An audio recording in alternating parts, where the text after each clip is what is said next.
Pumps it, looking, steps back, in the end zone, touchdown Alabama! Jahmyr Gibbs, what a play by Bryce Young! This is 365 Sports, powered by Sikkim365.com.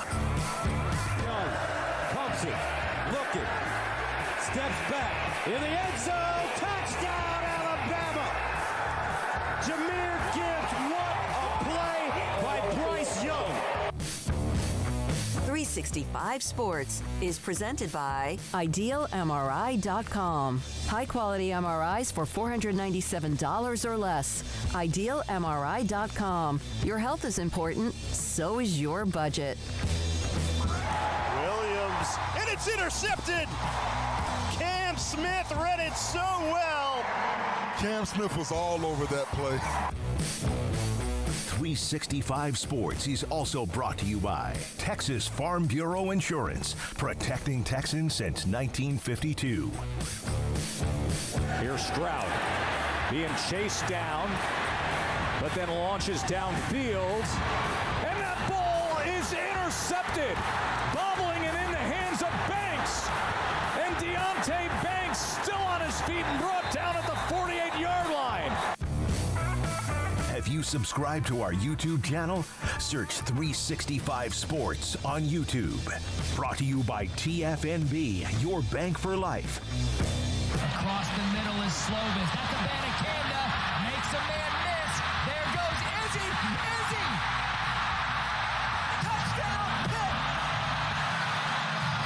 24 yards. Now here's David Smoak and Paul Catalina. Craig is back tomorrow, enjoying a nice little holiday weekend. He'll be back with us tomorrow. Good morning, afternoon, wherever you might be. This is 365 Sports, and we hope you had a great Easter weekend. Hope you enjoyed the Masters. Hope you enjoyed yet another week of whatever else is going on in sports, including Major League Baseball.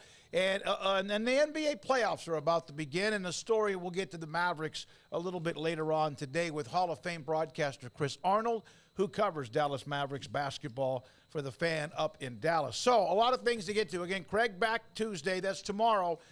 New sponsor, another one, Alliance Bank. Thanks to Ricky Thompson for being a part of it. Alliance Bank will become one of our newest sponsors of 365 Sports, and also the Academic All-Stars program that honors student athletes every year. We do that with a banquet in mid-May. And Kim Coulter, I got to give him a lot of props. He bought a box of product from Texas Beef House when we first announced them.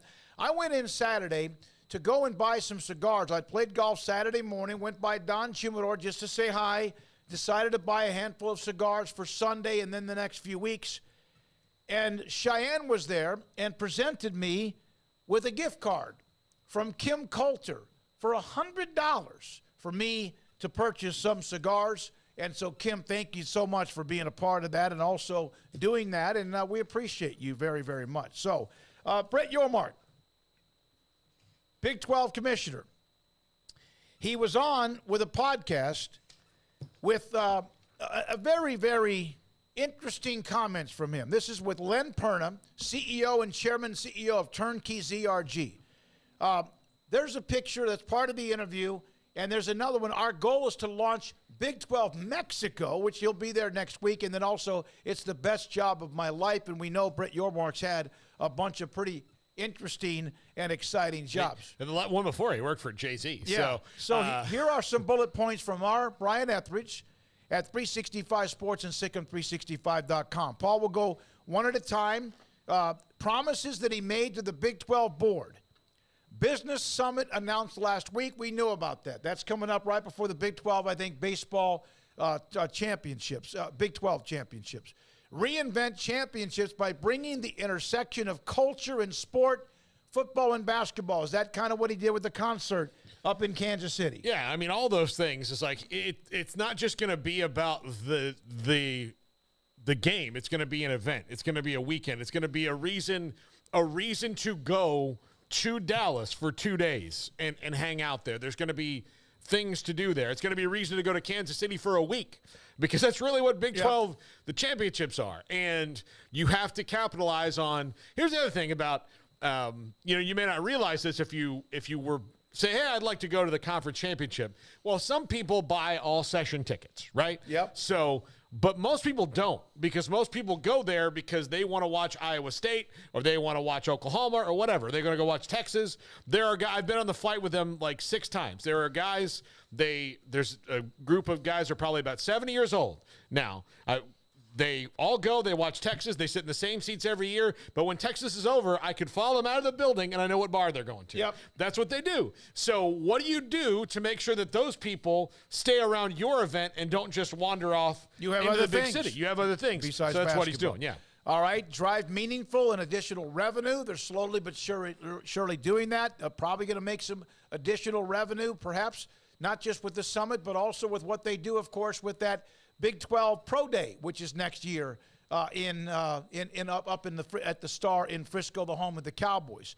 Also, concert tour coming in the next few weeks, part of the $75 million revenue generation to be announced. That's something Brian Etheridge, one of our partners, brought up, that there's going to be a launch of additional revenue in the neighborhood of about $75 million that will be split among those in the Big 12, but it's a concert tour, not just in Arlington at a football championship or not in Kansas City, not just that because of the Big 12 championships, but other concerts because of his ability, because of what he's done in his past. Well, look, you've got 12 venues that are all pretty large for a concert, right? If not more. I mean, like, let's just call it 24 venues because you've got basketball arenas too. Mm-hmm. So there are things, you've got 24 venues right away that you could put a pretty big name into a concert and make the Big 12 seem pretty cool. Because, you can put 50,000 people into McLean Stadium for a big event. Now, I will caution him against trying to sell concerts in Waco, Texas. We're awful about it. We're terrible. Well, maybe not. Maybe but that's if about it's to good change. enough, so hopefully Brett Yormark can help that. But, people will show, like, in Lubbock, Texas, where they probably don't get a whole lot of big-name acts, like, if you put Blake Shelton in Lubbock, that's going to pop off. I mean, it's going to be a big deal. Our Texas Tech fans can tell us what kind of concerts. Yeah, I'm sure they get plenty of concerts. But I get what you're saying. But, like, a big name because, again, Lubbock is not – if you look at most concert tours, they're through big cities. And, like, if it's a smaller city, so if it was like Dallas, if they're going to Texas and they're doing Dallas, Houston, Austin, San Antonio, they're probably not going to Lubbock because it's off the beaten path because they're going to have to – go along the way. They'd probably rather just go to Oklahoma City and keep on up 35. Luke Bryan coming up, I believe, sometime this month. Lil Nino, Trap Boy Fetty. He's gonna. So they'll have concerts because it's a college town, and so okay, yeah. But it's Lubbock not. was a bad example. Manhattan. Okay. All right. Ames. They're not like Blake Shelton's not going to Ames. Luke Bryan's not going to Ames. It doesn't happen unless you you're a got a big Kansas concert. State fan or an Iowa State fan, let us know what the concerts are in your city. I'm telling you, it doesn't happen. Your point is he's trying to develop other additional type opportunities for revenue and that younger crowd, which, again, is hard to get because they're really busy and very, very much preoccupied. Launch, this was interesting, Big 12 Mexico. He's going to Mexico, in fact, next week, launching Big 12 Mexico. There are a few people that are in that country of Mexico. Maybe there's a way for you to do something there in Big 12 country, at least has some sort of presence in a country that just happens to be connected to the state of Texas. Yeah. And okay, California too, in a way. Yeah, and Arizona. I mean, and that's not anything yet, but it could be. But yeah, no, you absolutely have to. Again, it's about being international. You wonder if that means, is there going to be a game in Mexico City? Are they going to have a Big 12 game, which means somebody would have to give up a home game? Well, they could do it like the Ireland thing, where it's week 0 kind of a thing. So, all right, yeah. Here's another one that's got a little bit of Brian Etheridge's information attached to it. Your Mark saying in this, again, podcast with the chairman and CEO, Len Perna of Turnkey ZRG. Not just about dollars, but also exposure. Must have both, though. This has been something that Brian says has been the message anytime there has been any discussion, how many there have been, how recently they have been with Arizona and also Colorado. Yeah, and anybody else is like, that's what, the benefit of this media deal is it's not just about $38 million or $32.1 million a year, what it is, $32 million, that it's about the fact that it helps the exposure because you're across multiple platforms, you're across multiple linear networks, you're going to have those things. You're going to wind up on ABC, and you're going to wind up on those things and on Fox, which get the big numbers. You're going to be there for sure, and you don't have to worry about, well, what if this happens and this happens, because, the Big Ten and SEC have already carved out, here are our spots, on these. You're still in that ESPN Fox run, which are the two companies that really control college football, with NBC and CBS, with their prime, big time games. Get in the consciousness of the athletes. Your Mark saying we as a conference, the Big 12, must behave differently, and culture is a big one. Just, you never know whose attention you might catch. And in fact, Brian made the note of a bathing ape had recruits and players excited and saw social media engagement with that. Just part of growing the culture of the Big 12. Now, why did he push forward with the media deals? Your Mark saying, as commissioner, was to stabilize and rebuild. Most dramatic was to renew the media deal to give a base to build on. He did that. Hired Endeavor to understand what a new deal could look like, and quickly realized he needed to accelerate the renewal. Firm believer of a bird in the hand. Solidified the deal in 60 days, stabilized the conference, kept the conference on the two biggest platforms. It looks better every day if you look back on it. Happy we did it. That's what Your Mark is saying. Have to have vision and some luck. Now we can build the other parts to our business. There are only so many shelf spaces available. When those are gone, there isn't anything else available. That's what Brian and Sam, and we had Sam on the show Thursday, have been saying for quite some time. A couple more things. Your Mark saying that his mentors have all taught him to have a few quick wins in the beginning. The media deal wasn't planned, but it was an early win, a big one. It disrupted the industry. If it hadn't gotten to that, I'm not sure I would have had the latitude to do all the other pieces that I've been able to do. And this is not Your Mark. He's talking about as a conference. Did a conference organizational redesign. Be prepared for success. Add 17 bodies, which we've seen that slowly but surely, really early on. You'll hear more announcements over the next 30 to 45 days on growing the reach of the Big 12. Yeah, one thing I will tell you that stands through Dan Beebe and Bob Bowlesby, whether it was their decision or not. I mean, the biggest thing Brett Yormark has told the Big 12 is you cannot approach things the way you always did them, because things are not the same anymore. They're not. You cannot just kind of go with the flow and find your place, because the whole college athletics space has been disrupted. So you've got to kind of you have to jump into the mess. You can't try to navigate around it or just be, this is what the Big 12 was. The Big 12 has always been a very disorganized league when it came down to it. Yeah. As far as, we could go back to One True Champion, or, what happened, right after One True Champion, where, they didn't pick One True Champion when they could have just done it the same year. It didn't even last 12 calendar months at all. It lasted barely 6. And you already kind of messed that up. So all of those things that happened, hey, we're going to expand. We're going to really look at it. And it was just, no, we're going to make it look like we're trying to get bigger. But we're hoping, which I do believe in that, outside of hey, let's look at Memphis and Boise State and all that. they were hoping that someone was going to call them up and be like, hello, this is Arizona. We would like to join your league, please, which at that point was not going to happen because of the things that were happening inside the Big 12. And so all those things were really disorganized. Brett Yormark has created a vision for not what the conference just should be eventually, but what you are and what you're missing and what you're not promoting. And you're showing the build and the growth. There are still many things to get done. On Charlie Baker, the new NCAA president, Yormark saying that Baker wants NIL to be regulated. Yormark said it's complicated space. I'm an advocate, want them to drive revenue and brand, but there needs to be guardrails and regularity across everyone where it's fair and transparent. Hopefully, we can find a common ground by the end of the year. Good luck with that, but that would be an amazing thing if they could figure that out and at least get guardrails. And when I say guardrails, some flare up and go, oh, my God, it's not fair. This is me quoting the commissioner of the Big 12 and also his thoughts about Charlie Baker, who's the new president of the NCAA. Yeah. Great job by Lynn Perna on this interview. Yeah. The only Turnkey is a huge, huge company. They're a talent evaluator, right? Yeah, and a exactly, talent processor and all that. Yeah, and they're growing all the time. But they the good luck on hoping something gets done in less than 8 months in Congress. I mean, like it just I don't. It's funny to hear like occasionally even like some of the crazier people will do interviews and they'll be like, do you guys understand like how ridiculous this job is? We're like, yeah, you wanted it, dumbass. Like, you went and told everybody they shouldn't let this guy who also wants this job have it. And then you took it and then you got it and you realize like, oh man, they make me listen to a bunch of boring stuff all the time that I don't like. Yeah.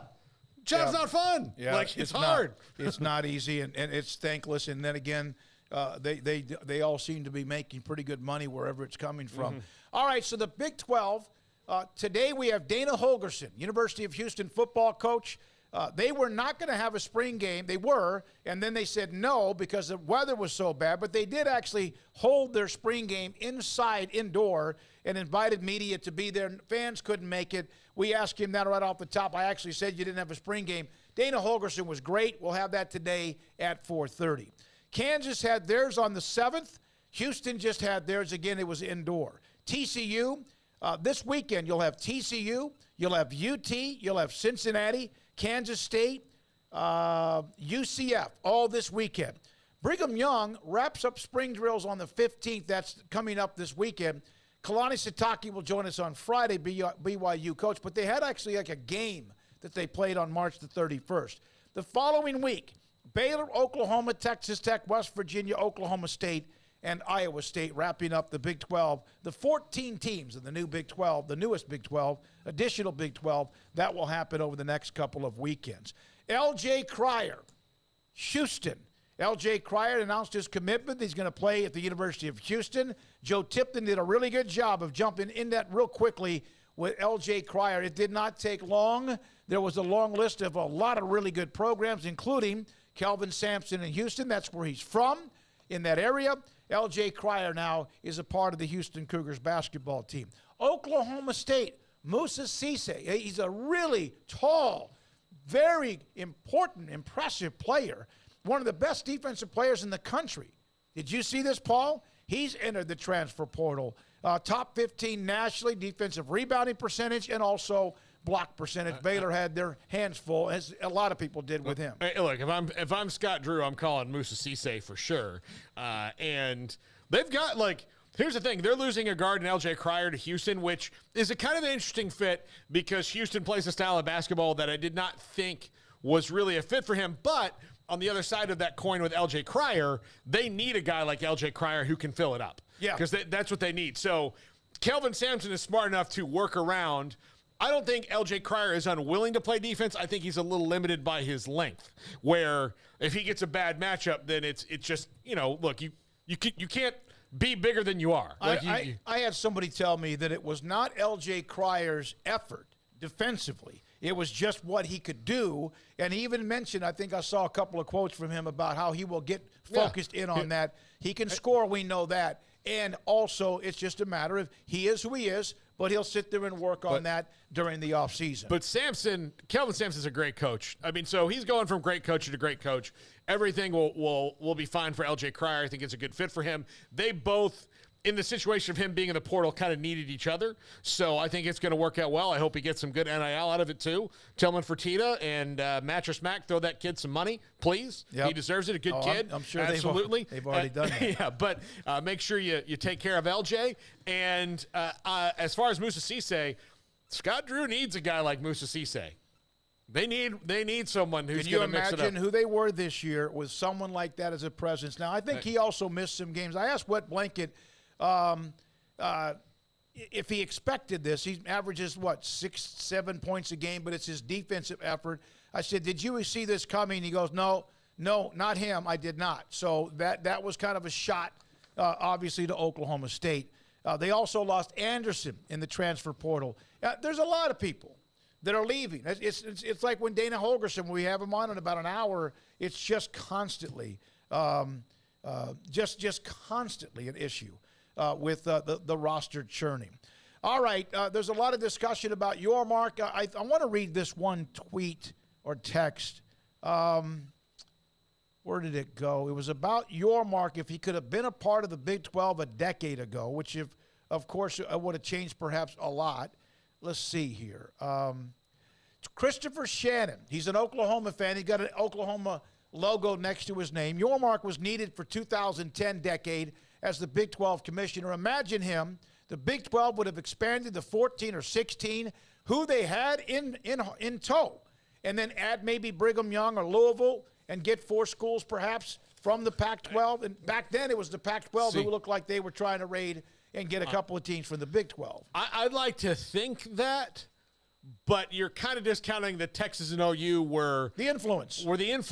And Bob Bowlesby said as much. If you go back and listen to what Bob Bowlesby said to the Texas Senate when they asked him, and it was I believe it was one of the senators who wore his burnt orange tie that day, was like, well, if you wanted to expand all this time, then why didn't you? And he's like, because Texas and Oklahoma wouldn't let us. Yeah. And so because of that, and because of their influence that they had, I don't know if they would have wanted a Brett Yormark. Texas had their perfect situation when they had Dan Beebe in there, because whenever something would come up, Dan Beebe would just take DeLoss Dodds to the side and say, what do I do here? Yeah, and DeLoss Dodds would say, do this. I don't know all of the truth, but that was the impression. It's what it at least looked like, Yeah, no question. And then Paxton, I can only imagine, let's see, Mr. Guy, Texas wanted all the money, the power, and the say-so, and they, at the time, were as hot as they could ever be. They were coming off the 2009 National Championship game, the loss to Alabama. They had the Longhorn Network locked in. They could take advantage, which is all about what we do, is take advantage of timing, and then again, it just eventually just broke up the conference even more. Christopher saying that Yormark, in his opinion, would have kept Nebraska, Missouri, Colorado, and A&M, and told Texas to shut the hell up. Would he?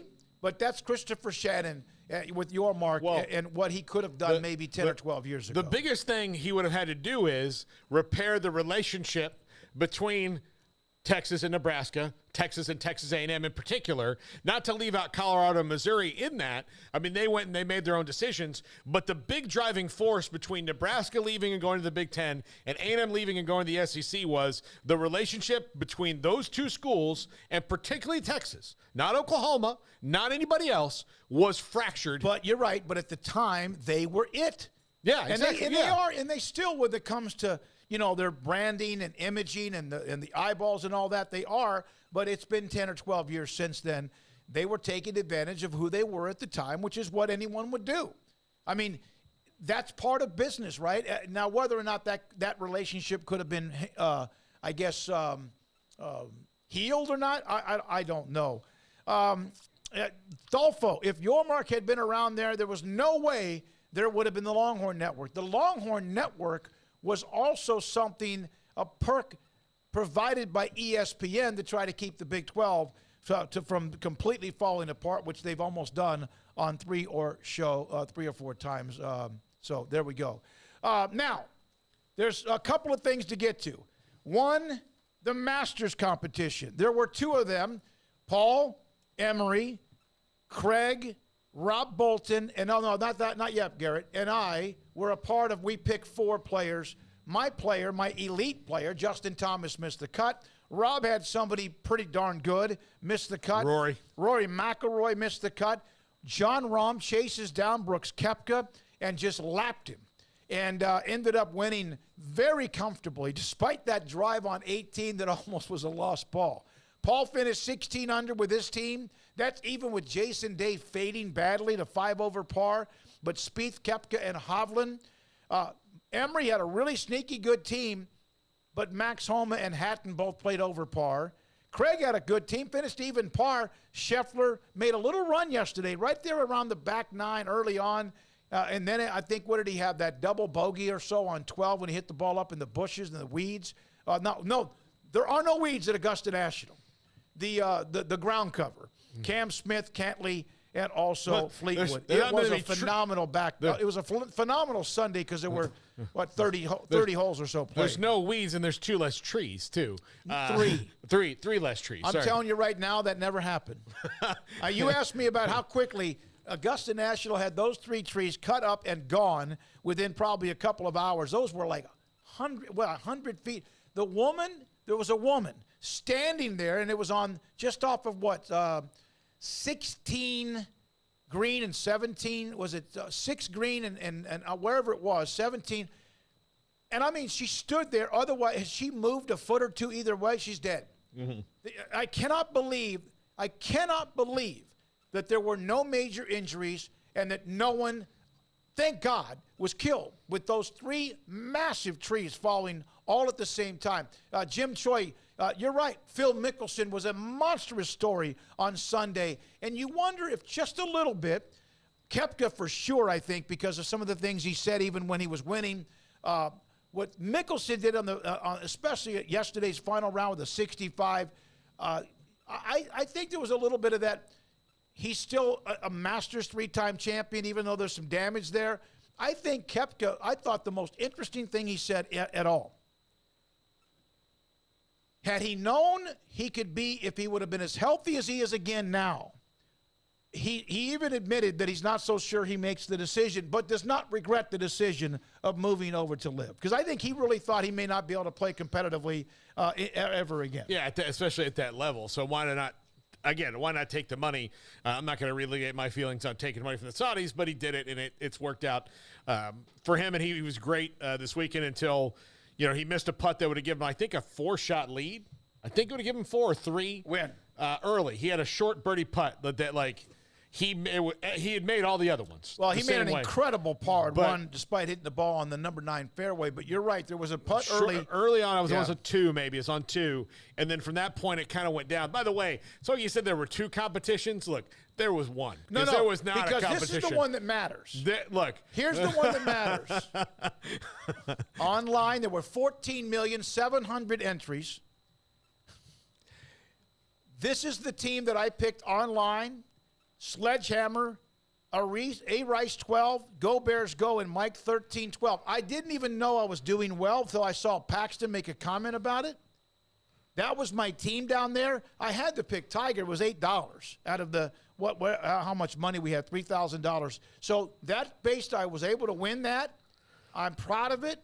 Sledgehammer, congratulations. A Rice 12, and then Go Bears Go and Mike 13-12. Yeah, well, yeah. That one has, you win something. Yeah. The other one's at Pride, and Paul's now won back-to-back. Back-to-back. Yeah. Listen. Yeah. Texas, and someone asked about Texas and Florida in football. UT is 2-0-1 against the University of Florida. The last time they played. It's been a long time. It has been forever ago. It's been a long time. In fact, I want to think 1940 or so may have been the last time that they played. I think the last time that Texas played a school from Florida was the Cotton Bowl against Miami. Oh, yeah, that's the David McWilliams team that got just. They were not, especially in the 90s. They played UCF, did they not? Yeah, I think maybe so. I think they did. But yeah, as far as the big 3, no offense to UCF, but as far as the big 3. Oh, good God. No, but as far as those 3, Like, they have not played anyone since that one, and that's not a game they scheduled. That's a game that they wound up with. Yeah, no, they played them back in 2009. Yeah. They won a couple of times. 2007, 8, 9, they played twice. And to be fair, in 1991, no one wanted to play Miami. No, I mean, that was the Cotton Bowl. Miami was pissed off. Miami wanted to win the game despite a penalty almost on every single play. They came there with a mission, and they hammered UT in the Cotton Bowl, and Miami did that to a lot of different people. All right, the chat room's going. Let me see if anything's early on with the text line. I actually answered some of your questions in the text line, inside the text line over the weekend. Appreciate that. Paul Bloss is saying, hey, by the way, I will be out on the West Coast for the U.S. Open in L.A.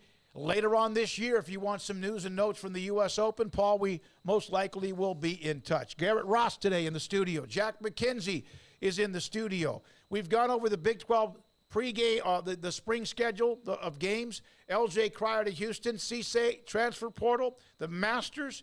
If you love the NFL draft, Dane Brugler of theathletic.com. It's glorious. His produced his final mock draft. I reached out to him, not sure if we'll get him on. Hopefully we will in the next couple of weeks. He released that on theathletic.com. It is, even those who also do mock drafts, just kind of like, oh, my God, Dane Brugler's mock draft is out. So, Justin Williams from theathletic.com on Cincinnati Bearcats football. Dana Holgerson at 4:30. Chris Arnold on the Mavericks. And I got a personal story about Jennifer and her boyfriend Daniel and going to the game on Friday for her birthday, and the news that I had to break to her that, like, the end of the other side of the phone line was just like silence. David Helman, Fox Sports. How about Odell Beckham to the Ravens? We'll do that. And Paul Catalina today and his top 5. But on another sad note, we talk about the family, that we are a family. No matter what fan base you like or a part of, no matter what sports you like, no matter of anything we've ever agreed or disagreed on, we've had Chad Brendel, who covers Cincinnati, for a lot, ever since some of that smoke started to occur in the fall of 2021. And Chad has talked about it. We've asked him about his wife's battle with cancer. And here's the note. She passed away. And Chad, every time he was on, we'd ask about Kelly, and she would have these fantastic comebacks. And then the next thing you know, things went south again. Well, she passed away. And so there's a GoFundMe account. That's to help pay for a lot of the funeral expenses and also for their education for the children. And so Chad Brendel, I texted him earlier today. Chad, we're thinking about you and anyone a part of the Brendel family and also Cincinnati Bearcat. Justin Williams had a really nice tribute to Kelly on his Twitter page over the weekend. He'll join us on Cincinnati Bearcats football at 3:45. This is 365 Sports. Again, Craig back tomorrow. Your springtime experience begins during the Jeep Celebration event this month at Allen Samuels in Waco. Save big and get a 2023 Jeep Grand Cherokee Limited with total values up to $5,500 on both 2- and 3-row options. Or if that isn't enough, get a 2023 Jeep Gladiator Sport with up to $5,000 in total values. Plus, first responders get an extra $500. If we don't have exactly what you want, we can help you build the new custom Jeep of your dreams at Allen Samuels in Waco. The future's bright, the time is now. College is what you make it. It's a late night pizza run and all-nighters coding a new project. It's having big dreams and making them a reality. It's a professor who knows your name and your story. It's preparation for your future, your calling, your life.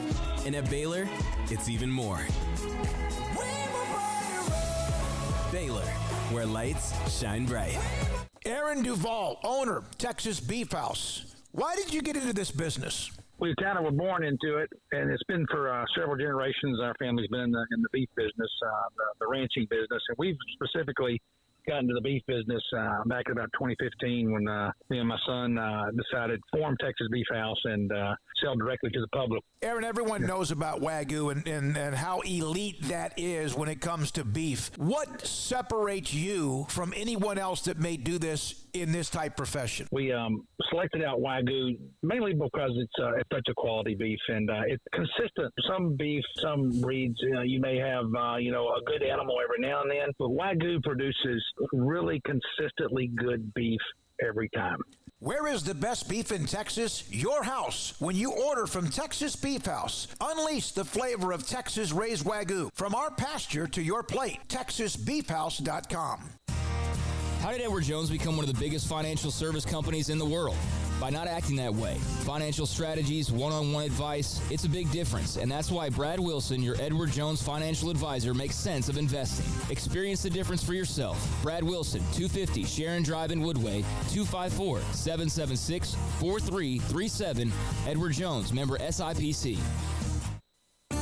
There are 26 letters in the alphabet, over 600,000 words in the dictionary, and just 3 of them said together can change everything. Let's order pizza. Those 3 words lead to dough made from scratch and 3 fresh signature cheeses that blanket golden crust in a heavenly melt on Marco's Pizza that'll blow your mind. So visit Marcos.com to order and stop by Marco's Pizza in Belmead, China Spring, Woodway, and in Robinson. Marco's. Pizza lovers get it.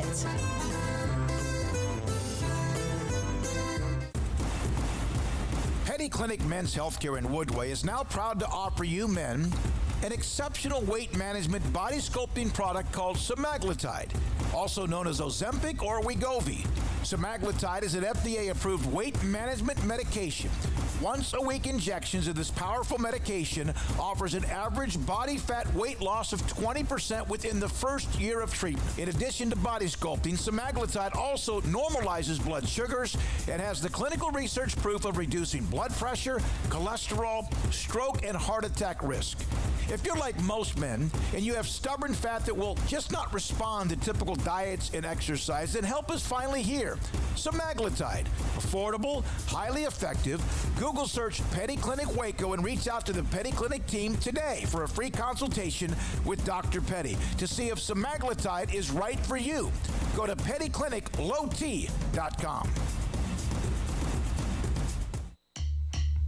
This is 365 Sports. The 3 o'clock hour is sponsored by Waco Custom Marketplace. Meats, sweets, Texas treats, and a cut above the rest. 425 Lake Air Drive, Waco. 365 Sports, we're on tonight until 6. Garrett Ross runs the mothership tonight at 10:30 on the CW. Sports tonight, we will have, thanks to Emery Winter, a condensed version of this show with interviews, segments, discussion, and also a lot more.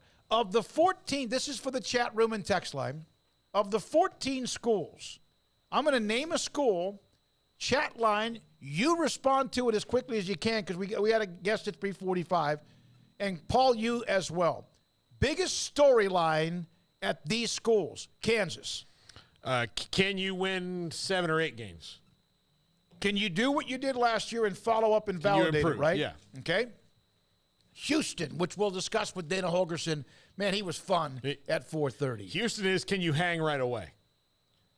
He seems to think so, but yeah, he also but discusses some of the challenges. But he knows. I think it's a question they want to answer right away is it's probably not to cut off your UCF, BYU, and Cincinnati. That's all their 4 questions. Really, number 1 is how far away are we from hanging with this week in and week out schedule? TCU played and split a Big 12 title despite the loss to Baylor head-to-head in 2014. They did not the first year just come in and win a bunch of games, but they were competitive. Remember, they had won a Rose Bowl, went unbeaten with Andy Dalton and company in 2010. Here's what I want if I'm Sonny Dykes. I don't want to be Dexy's Midnight Runners. They sing Come On Eileen. They're a one-hit wonder. I want to be Sting. I want to have staying power. That's what I want.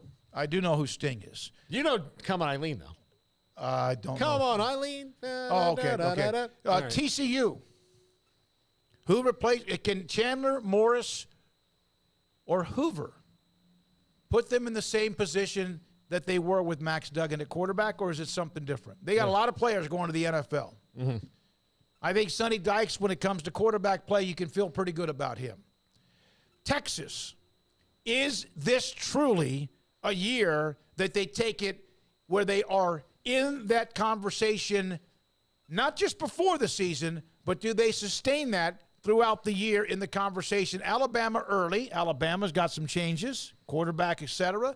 Can UT truly be in the conversation throughout the year and not tease people? Yeah. Are we talking about UT playing in the conference championship game? Not only playing in the conference championship game, because they've done that once. I mean, they played Oklahoma again a couple years ago.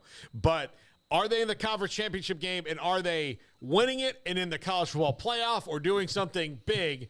When we're talking about them in November, are we talking like, oh, man, if they not lost those couple games in the middle of the year, they'd really be in it? Are they a real contender? One of the thoughts, by the way, going back, I agree, is from, I think it was Jim Choi on Kansas. No, from Blake 50785 is Leipold State. Scotty B, can you have get a winning season? They did have a winning season, right? They were 6-6. Yeah, okay, that's right. 6 wins, 5 wins is what Paxton. That's the bowl game in like the 18th overtime or whatever it was. Blake 50785, can Houston sustain success in the Big 12? We brought that up. Dolfo, the Houston quarterback position. We did bring up that today, and we'll have Holgerson at 4:30, and including in that conversation Donovan Smith and the quarterback who came in from Tech and the transfer quarterback from Arkansas, who Holgerson says, without giving too much away, they recruited, he said, I want to play at a Power 5, and Holgerson said, oh, good luck with that. He went to Arkansas. Now he's with Dana Holgerson in Houston in now incoming Big 12. Paxton, TCU has to take a step back. Let's see, from Scotty B, TCU, how much of a step back do they take? Okay? There's a few others. We're about to get to Texas Tech in a little bit. All right, Paxton for Texas, Big 12 championship or bust. Big Jack, TCU rebuild. Scotty B, Texas, is this year that they win the Big 12 for the first time? Hard to imagine, right? Since 2009. Now, Cincinnati, who are they without Luke Fickell? There has to be at least concern there. We'll have Justin Williams on at 3:45 to discuss that with us. Brigham Young, they've always really been Power 5, right? They've always been that, but they really last year, they were like Baylor in many ways also. They, I think, got to a bowl game, though, but they were like Baylor. The expectations were pretty high. They beat Baylor early, hell of a game, but then they just kind of went into a slide, and they just never seemed to get out of it. They finally won enough to get to a bowl game. I think, obviously, BYU, because of the way they've been scheduling for a very long time, will probably be the easiest one to transition to the kind of schedule, but it's still about the dudes, right? Mm-hmm. It's still the guys that you got. And BYU throughout its history has been, look, when you get that right intersection of there's all older players, but, you know, one of the things you think about, like, everybody thinks that there's an advantage to having, the mission trip and those guys being gone, but you could have a whole recruiting class that was the best one you ever had that's all gone at the same time, right? So then a lot of them may not get back. Yeah, I don't know. Yeah, then they kind of come back at the same time, and you have this veteran-laden team of guys who are studs, but maybe the guys who are back aren't as good as the ones who were gone at that time. So there's things that they have to navigate. They're really good at it, but I think that maybe last year was one of those years where you got some guys that weren't there that will be back, but who's the quarterback for them? Keaton Slovis. Slovis, okay. UC Realist, you have something on UCF. We'll get to that in just a second. Kansas State, do they continue to build the momentum they gained last year? Yes, they ended with that thud against Alabama, which a lot of people would have had that happen, but they won the Big 12 title. Chris Kleiman, he's a guy that is used to winning and winning a lot, and so where they are. UCF, the Realist says on the chat room, they have a new offensive line, new secondary, lots of transfers, and no way to know how good they are until we actually see them on the field. And that could be the case with a lot of teams in the Big 12. From David Williams, TCU reminds me of Michigan State the year prior to last. I think Michigan State had a great season but couldn't sustain greatness. I think that might be the case for TCU. Thank you, David, for the input there. For Oklahoma, Scotty B, how much does their defense improve in year 2 of Brent Venables? They also got Dylan Gabriel for year 2. And how much does he improve? Could Venables have the same kind of jump? Not that Oklahoma, but they really, I think everyone thought there was a step back, Caleb Williams, among other things, coaching change. But they've never really done that before, except in the 90s. Once they had that bad run of Snellenberger and John Blake, etc. But can they have at OU? I'm asking a legitimate question. I don't know the answer. I don't even have an opinion on this. Can they have that same kind of jump from year one with Venables that Baylor had from year one to year two with Dave Aranda at Baylor? I don't know. I would think one of the biggest things you do have to. By the way, that was a 12-2 team. Yeah, Dylan Gabriel though is a key to a lot of things. It's not just Dylan Gabriel. If Dylan Gabriel's going to say he misses a couple games again, that was one of their biggest problems when Dylan Gabriel went out. It was, well, there's no offense anymore.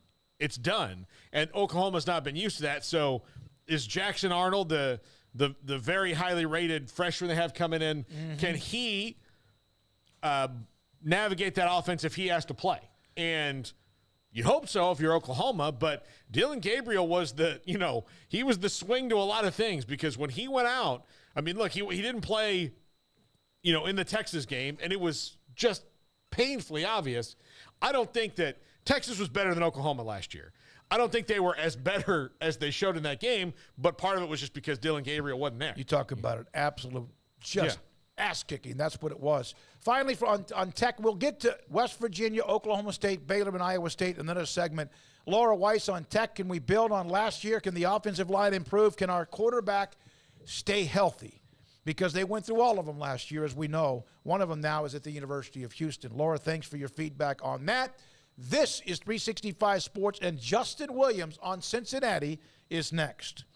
Petty Clinic, lowt.com. Dr. Kent Petty can help you become the high-performance man you want to be, need to be, and used to be. As men get older, used to be 3, now it's more 1 out of every 4, can have symptomatic issues of low testosterone. Your sleep habits are not quite the same. Your energy, your focus, you're just not quite who you used to be. That's part of getting older, but also it could be a dip in your testosterone. Your sex drive and performance in the bedroom changes. That could be testosterone. And, of course, Dr. Petty can help you out. This is how you find out. Go to pettycliniclowt.com. Top left-hand corner, there's an email and there's a phone number. Contact them. Tell them I sent you. They will then set you up to get your blood work. They will take care of all of that. You go get your blood work. They will get the lab results. And if your testosterone level is too low, Dr. Petty can put you in a program to increase your testosterone level so you can become the high-performance man you want to be, need to be, and used to be at pettycliniclowt.com. Pizza, burgers, and Bears football. There's no place around Waco that serves them all other than Bubba's 33. Come show your green and gold and enjoy some of Waco's best food and beverages while watching your favorite team, the Bears. When real Bears fans get hungry, Bubba's 33 is the #1 spot for ice-cold drinks, hand-stretched, stone-baked pizzas, and bacon-infused burgers. Join us for indoor or patio dining. Bubba's 33, Waco's restaurant and proud supporter of Baylor Bears football. Sick 'em, Bears. Cars priced right, both day and night. Average your car in Texas. Trucks built for you, red, white, and blue. Average your car in Texas. Cars that zoom with lots of room. Average your car in Texas.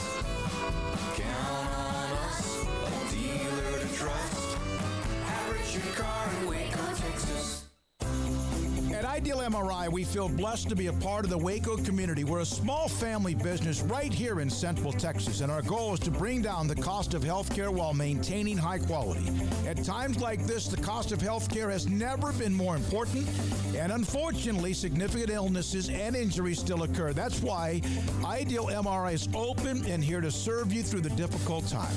We offer premium MRIs just like a hospital with state-of-the-art technology and specialists, but you'll pay less. Sometimes thousands of dollars less, whether you're using insurance or not. At Ideal MRI, we accept most insurance and there are no hidden costs, even offering financing if that's needed. Everything included in the price, and you'll not get something as a surprise in the mail later on. If you need an MRI, ask your doctor about Ideal MRI. They'll know. You can schedule an appointment safely from home online in minutes at idealmri.com or give us a call, 833-IDEAL-MRI, idealmri.com. Baylor Scott & White Southwest Sports Medicine and Orthopedics, the team physicians for Baylor Athletics, diagnosing and treating all sports-related injuries, including concussions. These specialists also provide orthopedic services for athletes and non-athletes alike, whether it's knee or shoulder pain, a wrist injury, orthopedic spine care, and even an arthritis and total joint clinic. Trust the doctors Baylor Athletics trust. Baylor Scott & White Southwest Sports Medicine and Orthopedics wants to get you back in the game.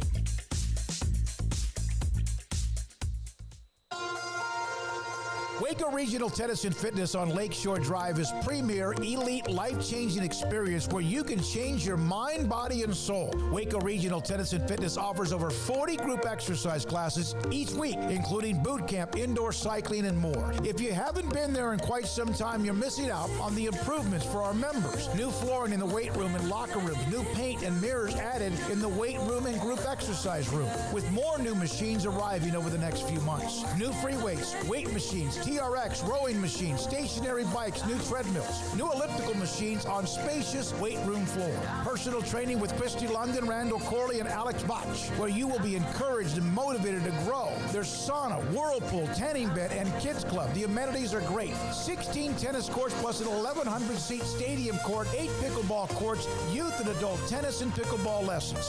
Visit our website, wacotennis.com, or visit Waco Regional Tennis and Fitness on Lakeshore Drive in Waco.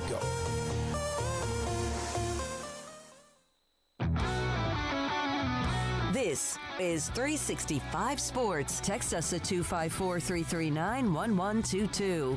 The text line is sponsored by Riverbend Liquor and Wine, with the most extensive variety of craft beer in Waco. A hidden gem on Lakeshore Drive and 19th Street.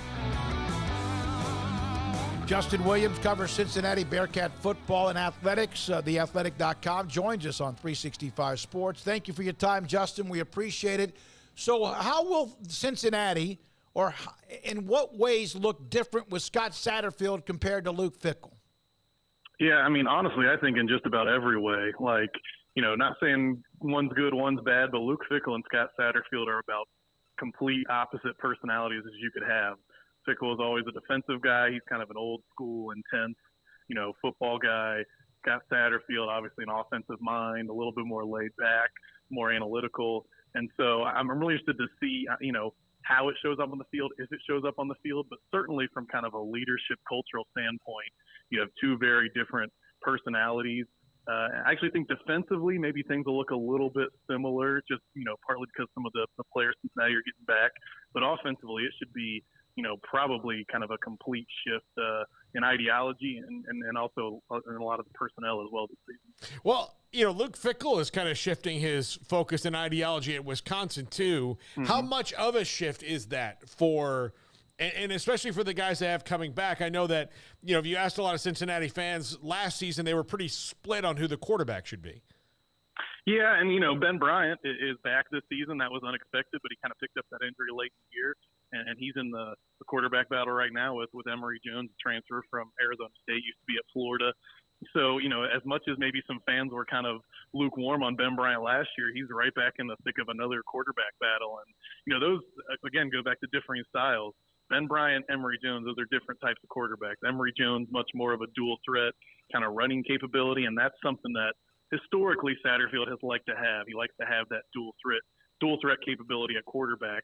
But Ben Bryant has been by far the best passer all spring for the Bearcats. And so, right now I would say those two are kind of battling it out. And it'll be really interesting. I just wrote about this for tomorrow for The Athletic. You can't hardly – both those guys are in their last year of eligibility. Can't hardly ask them to, maybe stick around and battle it out through the fall if one of them wants to really go and start and play somewhere no matter what. So, kind of if they have to make a decision here at the end of spring ball of who's going to be the starter, it's really going to shape what the offense looks like and kind of the direction of this team moving forward into the Big 12 this year. Until they see the games coming up, of course, this fall, Justin, is there still going to be a little bit of trepidation, so to speak, because Fickell's gone? I mean, definitely. Look, it's what Luke Fickell did here. It was unprecedented. It was unassailable. He not only built back the program, but he took it to heights that no one thought a Group of Five school could do, and probably no one at Cincinnati thought was capable. So even as maybe some fans are still a little bit mad or upset as he's gone on to Wisconsin, like he really set the standard here at Cincinnati, and that's going to make it tough for Scott Satterfield and anyone else that comes after Luke Fickell, because not only is the competition harder as you're going into the Big 12, but you also have this expectation now to live up to. And so, fans are certainly kind of ready to embrace the Big 12, ready to embrace Scott Satterfield, but it's all going to take place in the shadow of what Luke Fickell did here the past 6 seasons. And that was a really, significant and impressive job. So how much is the Big 12? And we have talked to you, we've had Chad, and we'll get to Chad here in a minute, Brendel, and others about what this is. We've had John Cunningham on the show, and Satterfield on the show. How much excitement is there for it to be official this summer and get into the Big 12? I mean, this is what Cincinnati fans have been, wanting and hoping for since the old Big East dissolved. They were kind of, left out in the wilderness of conference realignment, and they've honestly been fighting ever since then to get back one way or another. So the fact that they're finally back to Big 12, whether it's basketball, football, whatever, that's what Cincinnati fans have wanted for a long time here. They're certainly excited about that, and they understand the challenges. What's a little bit weird is, if you ask fans 12, 18 months ago, how are you feeling about going to the Big 12 when kind of it first got announced? Well, they're, going to back-to-back New Year's Six Bowls in the playoffs, things like that. I think a lot of people felt like under Luke Fickell, the way he recruited and developed, they could go into the Big 12 and, at least be competitive right away, even if they weren't necessarily winning conference titles or anything like that. But this, this is a significant reset. With Fickell going to Wisconsin, a lot of the roster has turned over. You're completely changing the system and the staff and all that. And so, even as, I think that there are certainly some people who are big believers in Scott Satterfield and what he's trying to do here. The fans that pay attention, they understand, like, this is going to be a significant transition. And I don't think anyone has any more expectations of going into the Big 12 and competing right away. So it'll kind of be interesting to see, you have the excitement of finally getting to that power conference level, but then you also have the realities and the challenges of what it means to compete at that level week in and week out. So Oklahoma comes in. That's the first Big 12 game is Oklahoma. That's right. And that obviously was a team that had some growing pains last year, but is that where you'll kind of know? Because look, they've been doing this a long time, Oklahoma, and they're in year 2 of their coach and all that, year 2 of their offensive system and on down the line. Do you feel like that it might be the flashpoint for the season? I mean, it'll certainly be kind of a wake-up call, right? So the week before that, they go to Pitt. And Pitt's a big game. That's an old Big East rival that the program had. They haven't played Pitt in a long time. There's going to be a lot of excitement and kind of history tied up in that game, but you're going on the road. Then you're coming home, first game in Nippert Stadium in the Big 12, and you mentioned you get a marquee name like Oklahoma. Like, whatever happens in that game, we'll see. But I think that's going to, just definitely be the moment that I think fans start to realize, all right, this is what it is every week. No offense to these schools, but it's not Temple or South Florida or somebody like that coming in afterwards. Like, it's Oklahoma, it's Baylor, it's Oklahoma State. And I think that, new world reality will really start to kick in no matter what happens when the Sooners come to Nippert. Yeah, one of the things about the Big 12 is that maybe at the top, and of course TCU made their great run, and the logos, the images of what Texas and Oklahoma, we understand that. But the thing that always impressed me is that, someone's going to end up 5-7 or 4-8 or worse because there's got to be attrition. And Dana Holgerson, we recorded just an interview with him earlier today. We're going to run it in about 30 minutes or so. What he said is there is no gimme. And we know that in basketball as well. That's another sport. But there is no gimme. Even if a team looks like their record is down, that there is no gimme. And that's going to be interesting to see how the 4 incoming schools handle that too. And that's going to be the biggest challenge for Cincinnati. The past couple of years, even when they've been really good, they had enough talent and enough culture and enough experience where they could go into a game and not play their best and still come out with a win. And maybe sometimes, not play their best for a couple weeks at a time and still come out with wins. That's not going to be the case anymore, right? Like, you have to kind of go in and be at the top of your game just to stay competitive in that conference. And again, this is what fans wanted. This is what the program wanted, the university wanted. They want that power conference challenge. But it's one thing to kind of talk about it and hope for it. It's another thing to live with the reality of playing it week to week, and it's definitely going to be an adjustment. Now, the facilities are in pretty darn good shape. They've done a great job with that, and Fickell didn't hurt either, but they've taken care of that. How much more, though, will the additional, the first year maybe $12 million compared to what they were getting in the American Conference, and eventually that 2 years later they'll be getting the full share in 2020, 5 or so. How much more will that help them get things they need? Oh, they're already working towards it. Like that, they have a $100 million indoor practice facility in the work. That they're renovating the men's and women's basketball locker rooms inside the arena, and those are all things with the eye towards the future and knowing what some of those Big 12 revenues are going to be on the TV side. So the indoor practice facility, they're in the process of tearing down kind of the old practice area, and they haven't even started building it up yet, but it's something they hope to have working for next football season. So all those things, and there's definitely going to be more coming down the pike, but they are working with the understanding that there are those Power 5 windfalls coming in the future, and they're certainly building and planning for the future with that in mind. Did they get a bump from what Sauce Gardner not only did at Cincinnati, but what he did his first year with the Jets? Definitely. It's funny you say that. I'm actually out at spring practice. I stepped away to talk to you guys. Sauce Gardner's in town. He was down on the field earlier. And, this is a total new staff. He doesn't really know many, even though the players on this roster anymore, but they're walking him around and he's shaking hands with recruits and coaches and things like that. Good. I mean, any program that has a top 5 pick, that makes an impact. But he's the first top 5 pick in Cincinnati program history. And what he did just, from a mentality, vibe, culture, standpoint, and then obviously being able to show here's a 3-star kid that we brought in and developed and turned into a top 5 pick. They are using that with every single recruit they talk to. When you still have a guy who's invested in the program coming back, even with the coaching change, they have no shortage of Sauce Gardner material that they are going to use in recruiting for a long time, and he's definitely going to benefit them for years to come. All right. I'd also mentioned to you, I had shared a text with Chad Brendel, that covers Cincinnati for the Bearcat Journal, good friend of the show. I saw you put up a really unbelievably nice comment about his late wife, and Kelly. We had kind of followed that story along the way. Can you kind of share that information here on the show with us as well? Yeah, Chad's wife, Kelly, has been fighting cancer for better part of 6 years. I've been on the Cincinnati beat for 5 years. So pretty much the entire time I have known Chad and Kelly, this has been honestly a day-to-day fight for them. And Chad has been nothing but good to me since I joined the beat. He's been a great friend to me, a great colleague to me. And, him and his family have obviously just been through so much with Kelly's battle with cancer. And, she passed away last week. She'd been in the hospital for 100 days. Mm-hmm. And, Chad has a 13-year-old daughter, and, just kind of the impact that her entire fight, especially here the past few months, have had on that family. It's tragic. It's been terrible. But Kelly has always been a fighter, and she fought through all this, and Chad's been right there with her. And so definitely keeping him, in our thoughts. I just talked to him today.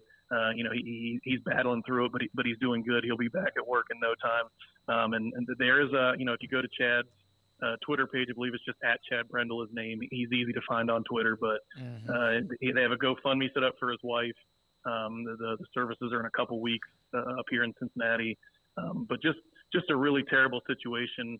But Chad's a great guy, and he's really battling through it and being there for his daughter and their family, and just think the world of him, and obviously keeping him close to mind, close to heart with what they're going through. We showed the GoFundMe page earlier today that was on his feed, so thanks for bringing that up, Justin. Thank you for the kind words on Kelly and her memory, and Chad, and then also for your information, insight, and knowledge on Cincinnati football. Look forward to seeing you sometime soon.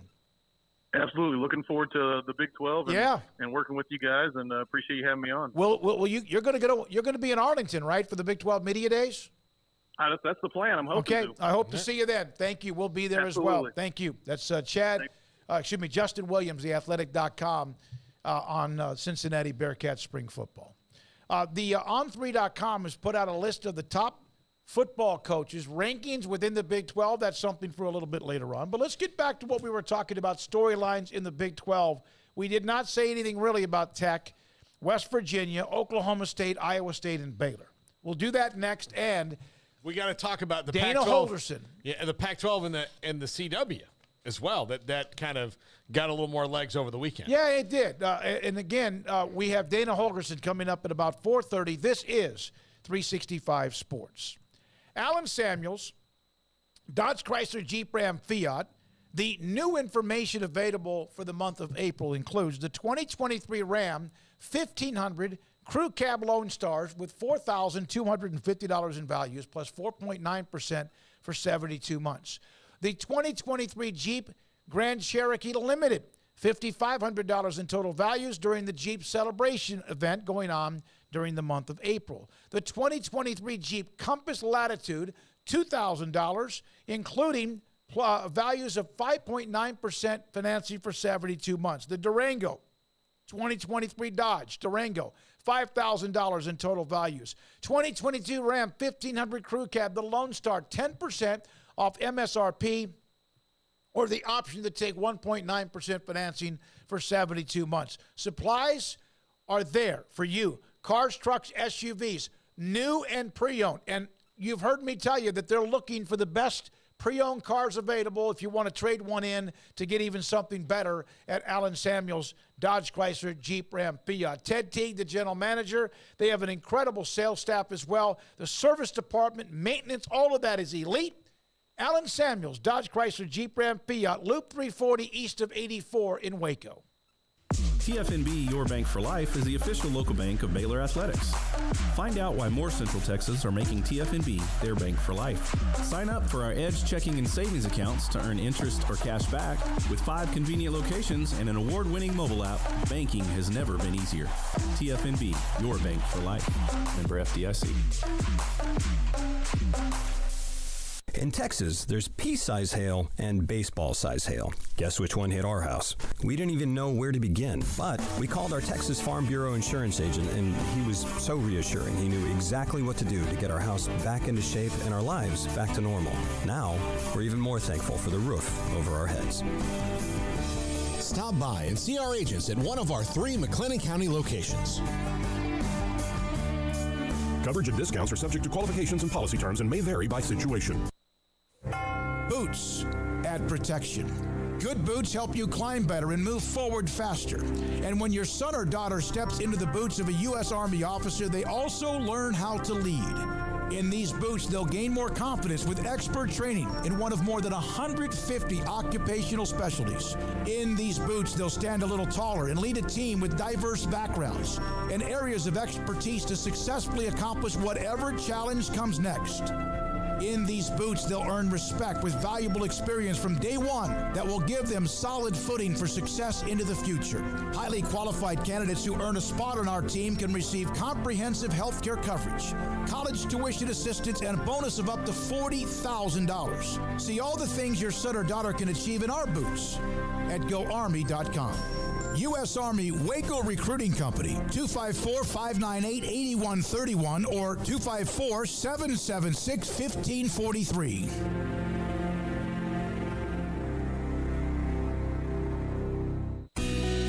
Camille Johnson Realtors guide you seamlessly through the process of buying your dream home or selling your current one. Commercial, farm and ranch, or residential, Camille Johnson Realtors can smoothly and successfully lead you through any transaction. With a team of 28 experienced agents who are excited about serving you, Camille Johnson Realtors services the entire greater Waco area. If you're in the market to buy or sell, contact Camille Johnson Realtors, 104 Midway Center in Woodway, or find them online at www.camillejohnson.com. Camille Johnson Realtors, elegant, charming, warm. Welcome home.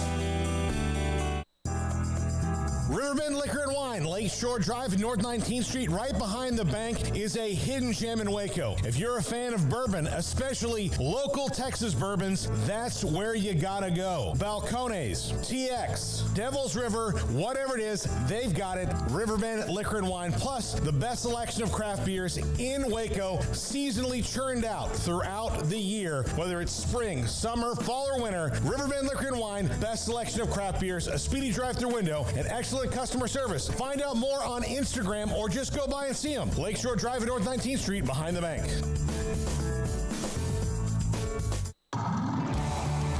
Waco Custom Marketplace is your hometown grocery store with a full-service butcher shop and bakery. Hi, this is David Smoak. The Butcher Shop can take your customized orders for seafood, pork, and poultry and custom cut your favorite steaks from bacon wrapped fillets to T-bone to bone-in ribeyes. Cut specifically the way you want. They have Norwegian salmon fillets, catfish fillets, sliced ham or turkey and lunch meat, variety of cheese available, and several options of sausage links. Fresh chicken breast or whole chickens, sliced bacon, pork chops, ground beef, marinated beef, and chicken fajitas, and always large briskets available, plus fresh vegetables. So the great product, customer service, and family tradition of the Bauer family continues at Waco Custom Marketplace, open Monday through Saturday. A full-service butcher shop and bakery available. Waco Custom Marketplace, 425 Lake Air Drive in Waco, or WacoCustomMarketplace.com.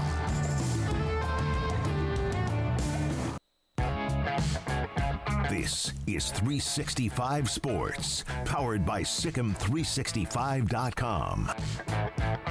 The 4 o'clock hour is sponsored by Boozer's Jewelers, the wedding ring store, specializing in custom jewelry and repair, all in-house. Now here's David Smoak and Paul Catalina. Greg is back tomorrow. Dana Holgerson here momentarily. We do have some news that kind of validated a few things on the CW channel being involved as a possible option. In fact, Jim Williams sent us a note on that. Jim Williams, former a media consultant, but also a part of Forbes magazine, writes stories. We've had him on as one of those that's given us an insight on behind the scenes what deals are being made. But let's get back to this. If you're in the chat room and you sent something on one of these schools, send it again. I'll read it real quickly on the air. We've already been through KU, Houston, TCU, Texas, Cincinnati, just featured Cincinnati, Brigham Young, Kansas State, UCF, and Oklahoma. And we kind of touched on Oklahoma. We mentioned that. But Texas Tech, Laura had a note about Texas Tech, the offensive line improving, keeping their quarterbacks healthy, year 2 with all of the momentum they had at the end of the year, because they were in that little line of, are they going to get over it? Are they going to put their head above water or not? They were kind of wobbly, and they finished really strong under Joey McGuire. Yeah, they really did. And let's see what happens when they don't have to change quarterbacks every other week.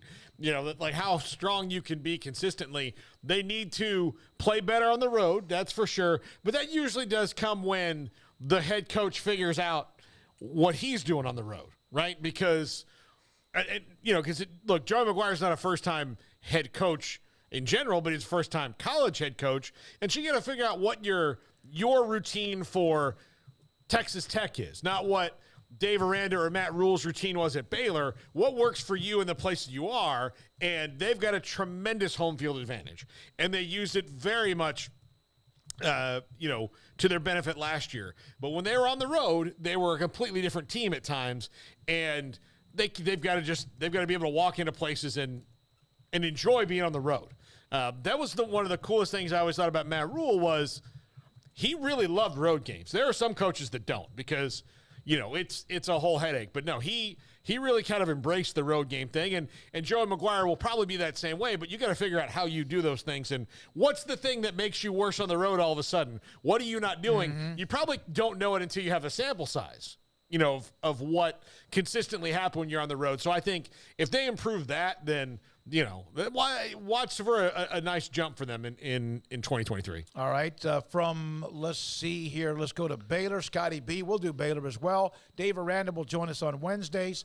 What is their identity and who wins the quarterback job? So far, at least from what we're hearing, is Blake Shapen is ahead of Sawyer Robertson. It is still early. Their spring game's in 2 weeks.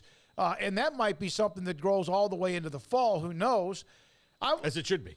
Yeah, as it should be. A little bit different than the Gary Bohannon Shapen competition a year ago because you're trying to give Gary a chance to land somewhere else, which he did at USF.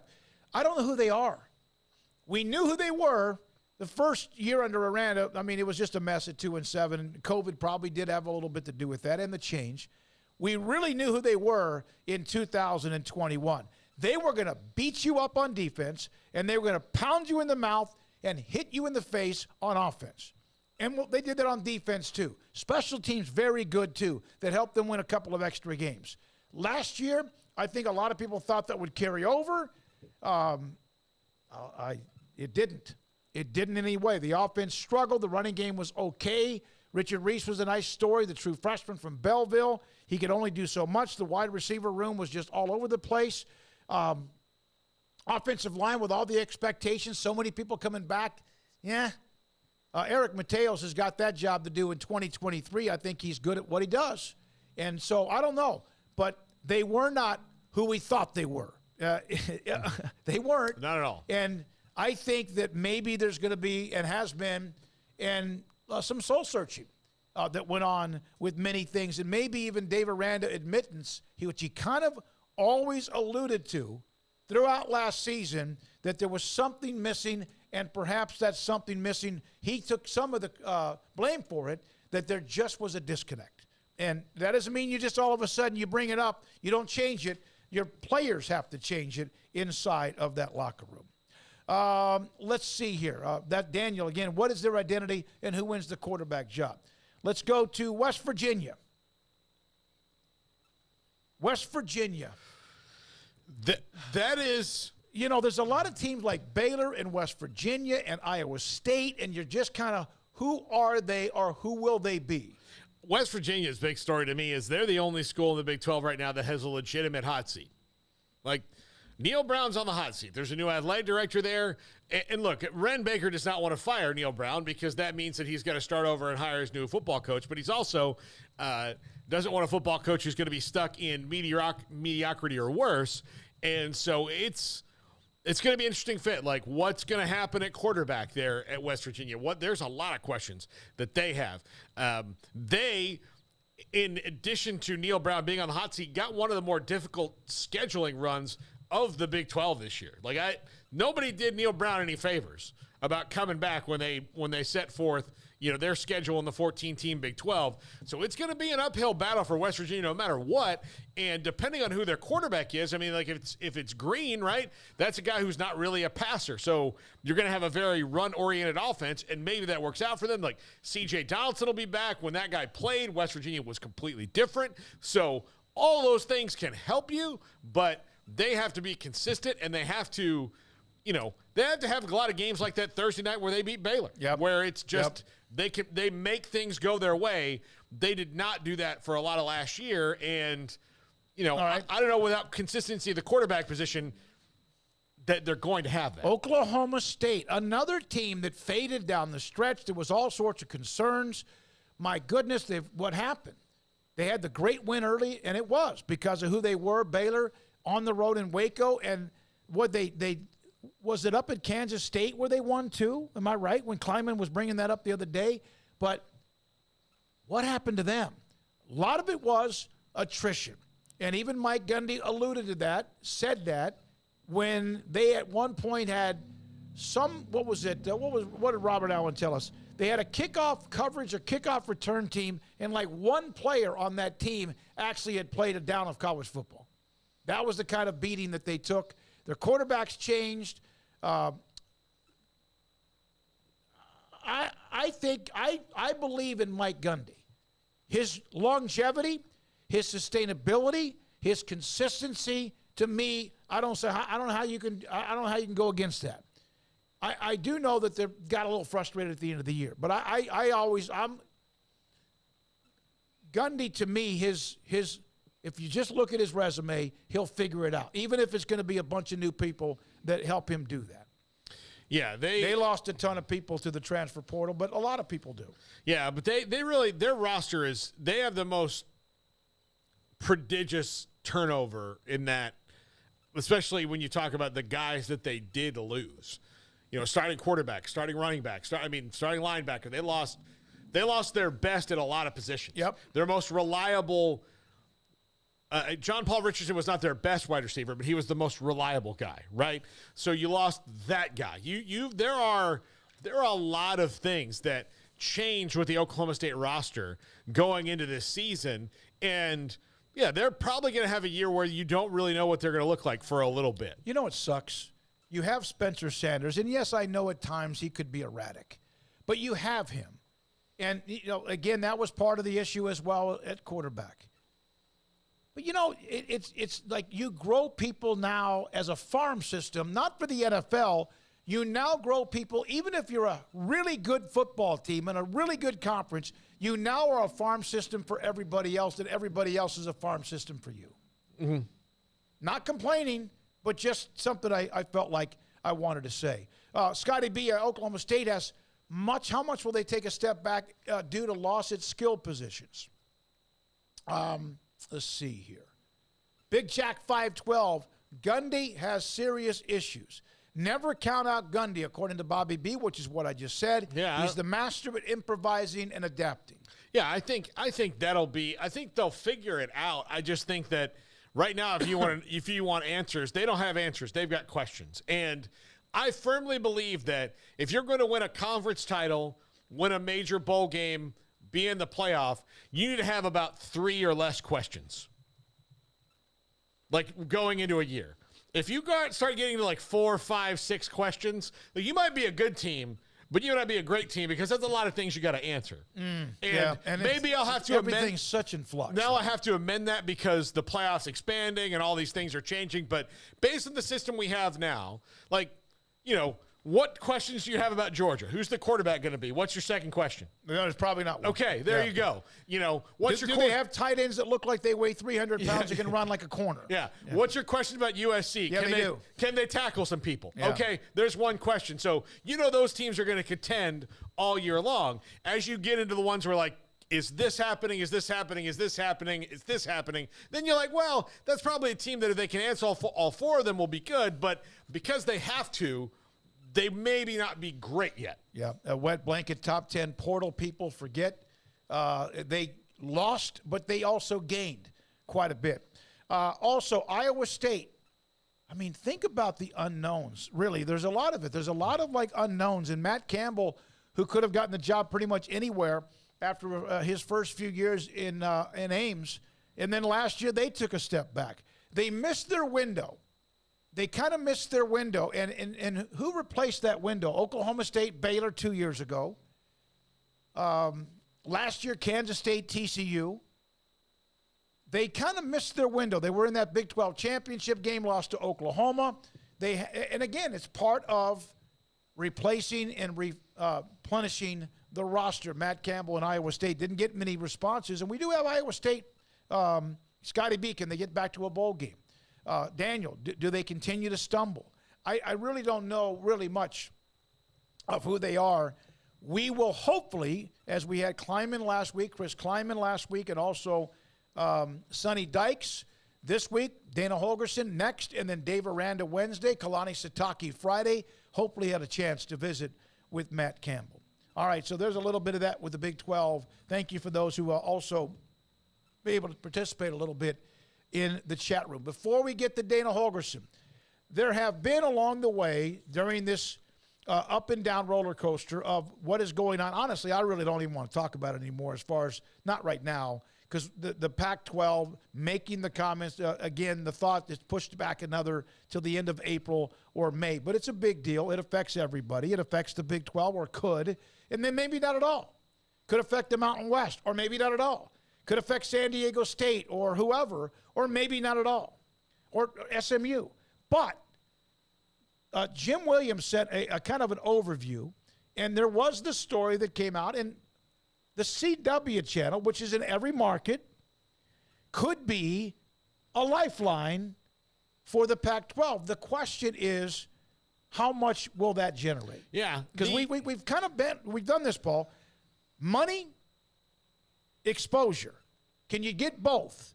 Or you get not as much money, but you get exposure. Yeah, I think ultimately, and the top 5 is about this today, so we'll kind of revisit it again in a different format. But I think the 2 biggest things you have to look at is, look, you've got Nexstar just bought this gigantic property, the CW, and I'll venture to guess that in 3 years it's not going to be called that anymore, because it's not going to be what it has been since its inception. As a matter of fact, you might remember this at first, Smokey, but it was the Warner Brothers Network and UPN were 2 different channels. Mm-hmm. And then eventually they merged and became the CW. And most of their programming strategy throughout that entire time of 25 years or so has been teen soaps, vampires, superheroes, a reboot of 90210, Supernatural, things like that. Shows that you would never watch, but that's what they were. Well, it eventually got to the point where now their parent company, which was Time Warner and all that, they've spun off into their own thing with Warner Brothers Discovery, and here they are. They've kind of gave this network to Nexstar for taking on the debt. So Nexstar, a very large company, right, has to make this work. So how do you make it work? You got to change the strategy. If you want to be Nexstar, they want to be. They want to be like Fox and CBS and NBC. If you want to, you got to start doing things like them. That means live sports. Well, the live sports that are available to them now is Live Golf. Not really moving the needle for them all that much yet, but it gets them in the door in sports. Well, what else is available to you? Well, the Pac-12 is certainly available. And if you're the Pac-12 and you're the CW, you guys can really help each other. In my opinion, you can help each other right now. And it may not be ideal, but the Pac-12 is past ideal. 20X, it's back. Isn't this yet another, I guess you could say, outlet or entity that has never really gotten into the college football game? And does this slow it down even more? And is this why last week at the end of the week it was late April, early May? Yeah, I would think so. Because Apple and Amazon are trying to figure that out too. Because I think if you pair this with Apple and Amazon, you've got something that makes sense. Is it ideal? No. But like I just said, you were on the highway. You passed ideal a long time ago. Now you have to get what works. What is ideal to you now is what works, what can get you some exposure. And yes, people are going to have to hunt around for your games all of a sudden, because off the top of your head, in most markets, you probably don't know what the CW is. All right, what is it? What's the CW? I know what the CW is in Waco. Do you know what channel? I believe it's 46. You believe? Yeah, I believe it's 46. What channel is ESPN? ESPN, it depends on the distributor. It's 27. Yeah, 27, 28, and then or 206 on DirecTV. All right, in Texas, there are probably almost 24 markets that have the CW. In California, how many cities do you think? Probably the second most list, about 12. In Arizona, Tucson, Phoenix, what else do you need, right? Yeah. With all due respect. Colorado Springs, Denver, and Grand Junction. Let's see. Let's get to Oregon. I'm looking at these are Pac-12 states. In Oregon, Bend, Eugene, Medford, and Portland. So you got Eugene and Portland. Which one am I? Utah. Utah has one CW channel in Ogden right now. Washington, the state of Washington, Pasco, Spokane, Tacoma, and Yakima. So there you go. Did I forget any states?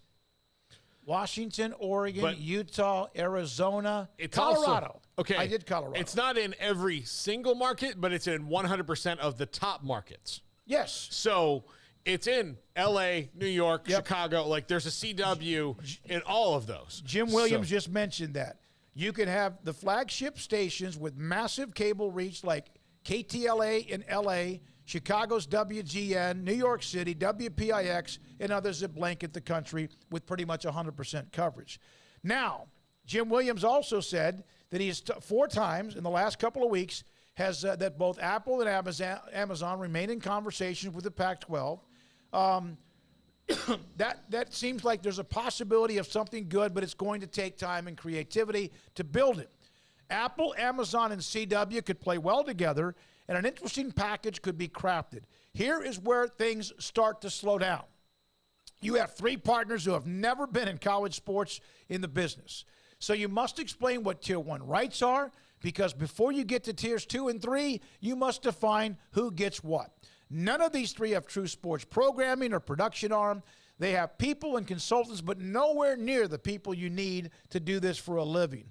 Then you have the production part of this deal. That's an easy fix, maybe, with the Pac-12 network to produce everything distributed to different partners. Apple takes the total package, sub-licenses the linear to the CW, a single Friday night game to Amazon. Saturday, the Pac-12 starts at noon, 3 p.m. Eastern, streamed on Apple, and airing nationally other games on CW or the next best Nexstar station of their own. So he gets into all of this with time slots, Sam Bradshaw and Brian Etheridge did a great piece. We had Sam on Thursday to kind of explain really what is left. This is all over the place. And Jim's trying to maybe make it into like this one little package. How do you get the three, Amazon, Apple, and CW, north of $25 million per school? This would require Apple and Amazon to put up most of the cash. Nexstar is worth just shy of $5 billion, but they would invest in real dollars plus save $5 million in promotion on the on-air marketing side. Nexstar could play a large role in expanding the reach of the Pac-12 network through their major sway with cable companies when you own 197 stations. Interesting plan, but there's an amazing amount of moving parts to make it work. But if it did, it might be a saving grace for the Pac-12. From Jim Williams, our 365, by the way, sports research department. Yeah, he's absolutely Appreciate that. him. But yeah, look, you're beyond traditional remedies right now. If you're the Pac-12, you're looking for different things. And, Nexstar's got to make this work soon. Like, they're worth $5 billion. But don't start, keep rolling out a different, DC show or a Supernatural spinoff and see how much that's going to work for you, because it didn't work to where, Time Warner wanted nothing to do with it when the Discovery merger happened. So you got to move on. All right, Brian Etheridge is in the chat room under 365 Sports trying to explain to a few people a little bit about any stories about the Mountain West Conference and what may happen with them if they expand or if they get a couple of teams knocked out, whatever it might be. It's an everyday deal. Honestly, I'm just going to believe it when I see it, but we will cover it every single day, no matter what the ending result might be. When we come back, he has always got some great quotes. Dana Holgerson, Houston football coach, is next on 365 Sports. I have been telling you about IdealMRI.com in the Central Texas marketplace for about a decade, and ever since we have been a part of this show. Here, I don't know if I got to use my left hand. This right here is a disc. Remember these? So this morning, I had an appointment for an MRI at Ideal MRI. Last week, I was asked to go get an MRI of my prostate. My prostate number is important because it should be important to everybody.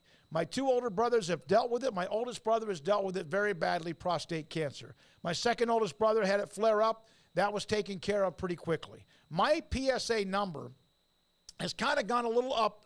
Not a lot, but it's up, and it's just enough because of their history to be careful with it.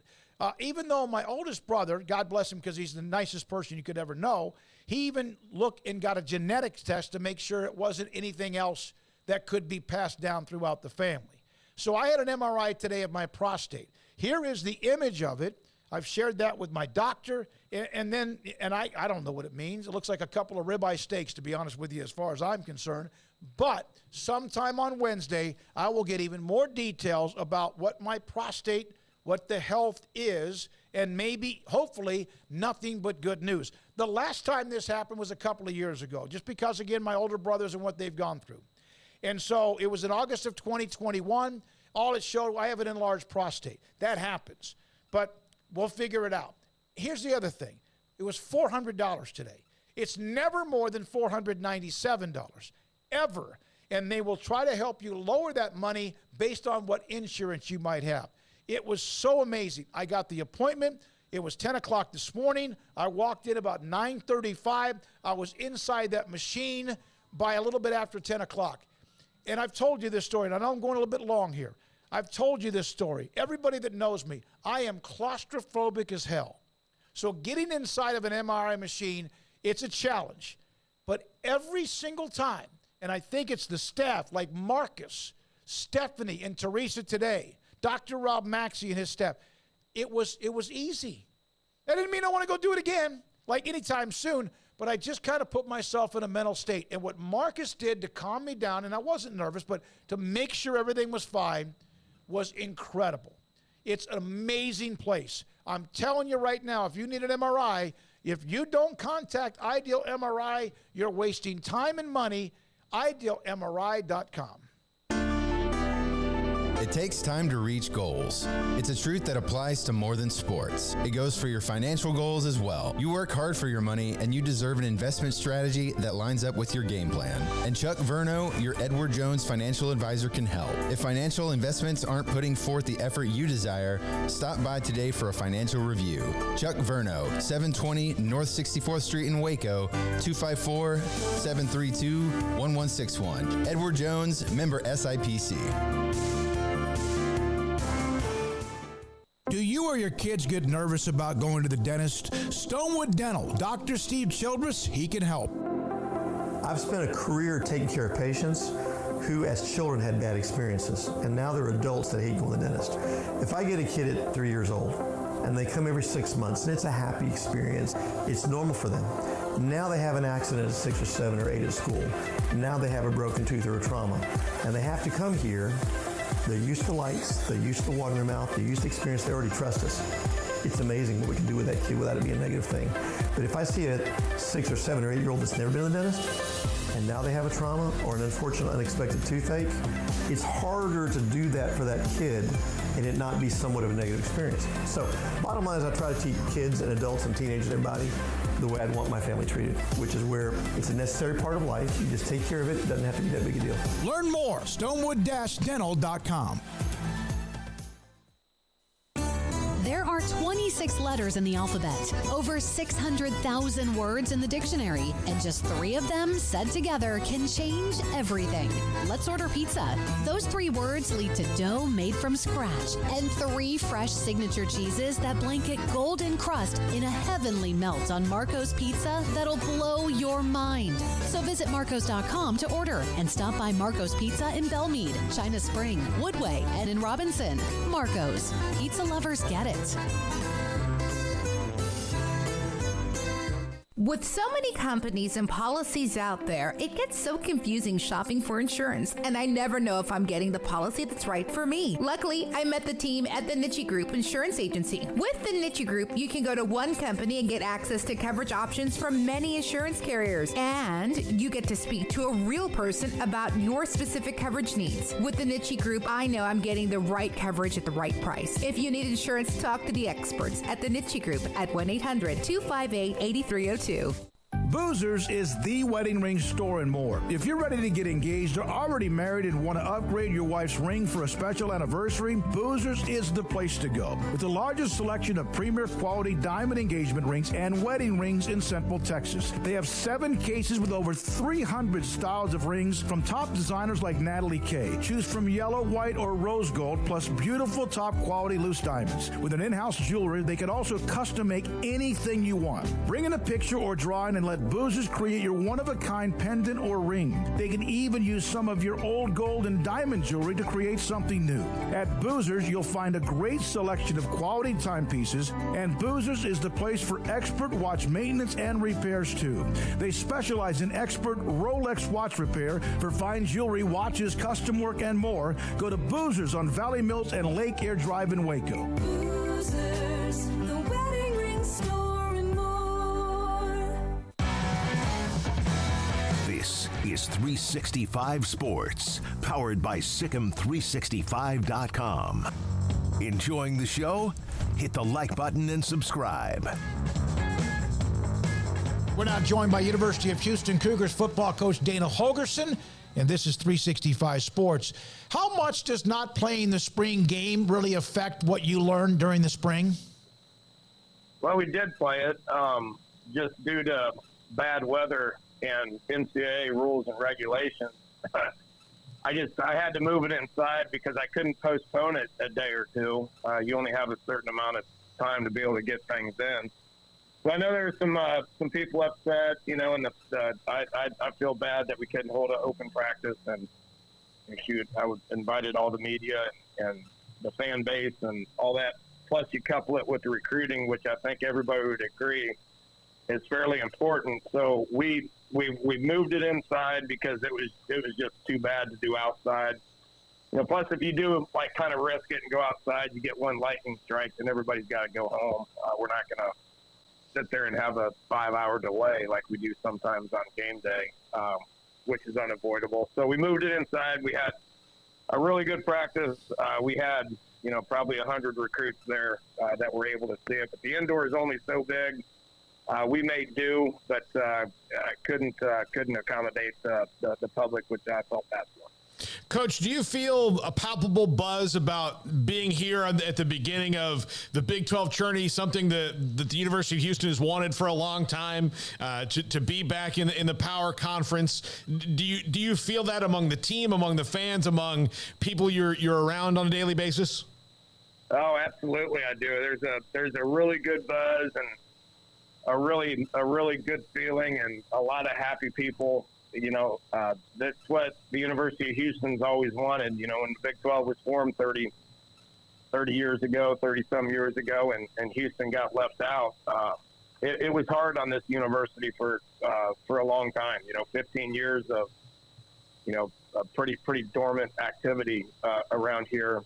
Just can't give our president and Chancellor Renew Couture enough credit. When I was here the first time in 2008, 2009, she was hired in 2008. 15 years later, this is what we're looking at. So she's done an unbelievable job of bringing the university back to life. And, we got buildings going up left and right. We're a tier 1 institution academically. We have a new medical school with Telman Fertitta's name on it. That's opening up. Brand new law building, new athletic facilities, and now the Big 12. So much excitement. I think the big message for everybody that the Houston Cougs are associated with, we can't celebrate getting in. We got a lot of work to do, and now is when we got to kind of double down on everything that we're doing. How much, you mentioned the 100 prospects at the indoor game, so to speak, in scrimmage. How much have you seen just the fact you're now going to be a part of the Big 12 help in your recruiting when people answer the phone?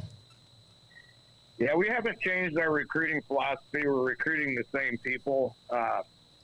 It used to happen, all the time, quite frequently, like a lot, is when I'd be talking to these recruits and their families, they'd be like, man, we love Houston. We, really think the university's on the right track. We want to play Power 5. We want to play in the Big 12, or we want to play in the SEC. And I'd be like, man, I don't blame you. I kind of want to coach in the Big 12 or in the Power 5 or wherever that might be. And so I understood it. And so I'd have to shake their hand and wish them luck. And now, a lot of those guys that I shook their hand and wished them luck, a lot of them are back here now because they know we're in the Big 12. And then from a recruiting perspective, they can't say that, and so if they say they like Houston and they want to be a part of it, then they don't have that big excuse not to come here. And so from a recruiting perspective, we're able to recruit the same people that we always have, but we're finding a lot more success in being able to land them to come play. You've had success, and there's a lot of players from Houston are in the NFL, obviously, at this time as well. But does it then mean you can, or is your roster, the depth of it, ready for Big 12? I know you've beaten people, don't get me wrong, Dana, but is this going to help maybe even bulk your depth chart up even more? Yeah, absolutely it is. And we better close in recruiting here for the 2023 cycle, which, this it ain't over. Recruiting for 2023 is not over. We currently have 11 spots that we can fill between now and June 1. So we got to continue to bring people in, that can be in our 2 deep to help us. This schedule is so hard, and everybody's excited about it, and I am too until I look at the schedule. Now, it ain't just Big 12 either. We got a tough first one against UTSA, and a tough second one at Rice, which is always a hard game for us. It's challenging. We better continue to get the roster different. We better continue to develop it, and I think we're on track. The NFL thing, we've got a lot of guys in the NFL from Houston. We do a good job of developing young men here, and we have NFL guys on our there's probably 5. There's anywhere from 3 to 6 guys that they get drafted off of our last year's 2022 team. Obviously, Tank Dell's kind of highlighting that, but we've always had success with the NFL, and that's not going to change anytime soon. Dana Holgerson, head coach at Houston, with us on 365 Sports. Paul? Coach, your team went through some emotional ups and downs throughout last year, playing a lot of close games. You had some team building you obviously had to do early in the year that really kind of worked out in the way that you guys closed was really impressive. What is from those guys that are back? Do you think that last season, kind of hardened them for getting ready for the next season and building on the successes off of some tough moments early in the year for you guys? Yeah, it's welcome to college football 101. It's just competitive. It's one of those years where, we didn't, I'd be the first to admit, our expectations were off the charts high and deservingly so, coming off a 12-2 team and having star power at quarterback back and a lot of vets. So, it's disappointing that we didn't meet those expectations. I got to coach better and, we got to all coach better and play better and all that. But, I was proud of the fact that our team didn't fold their tent when they could have. 3 overtime games in the first 5 games. Never seen that before. Just a lot of tough, hard, games that, we won a couple of them that we might not have been able to win, and then we lost some that we had a chance to win. That's just college football. That's why it's the most popular thing going. But, was happy to finish like we did. At the end of the day, we won 20 games in the last 2 years. That's only happened, I believe, 3 times in the history of this storied program, and back-to-back bowl games that we've won in 2 years, which has only happened one other time in the history of this great program. So disappointed not meeting expectations, but by no means was it not a successful year. We're on track, and we're going to continue to build it to get better each year. Dana, you mentioned the facilities, buildings going up on campus. I know there still needs to be more, but now you're going to get more money. The first 2 years, not quite the full share of the Big 12, but a difference between 5, 6, 7 million in the American Conference and what you'll get 18 or so this first year. How much does that help with your staff? You have your coordinators taken care of, you're taken care of, your staff, but also how much does that help with what else you want to do facility-wise? Well, it's, a couple of things with that. We're planning I don't know what it is, $200 million facility that is going to start December of 23. After the last game, I believe we play Oklahoma State around Thanksgiving, and then in December they're going to start tearing stuff up, which needs to happen for the future of where we are here. I think it's a couple of things. Our administration's been treating us like a Power 5 school since I've been here. That's why I'm here. And so from a salary perspective, you mentioned it, from a assistant coach and budgets and all that stuff, we've been acting like we're there. So there doesn't have to be a whole lot of change. We have, added a bunch of positions in the last couple of years, but more importantly, we've been able to maintain stability from strength and conditioning to offense, defense, special teams as well, operations and all that. So I think once it happens and we start getting that full share, that's going to make everybody better, not just football, but the other sports as well. And, the infrastructure of our athletic department needs to continue to grow. It'll be a relief to our president.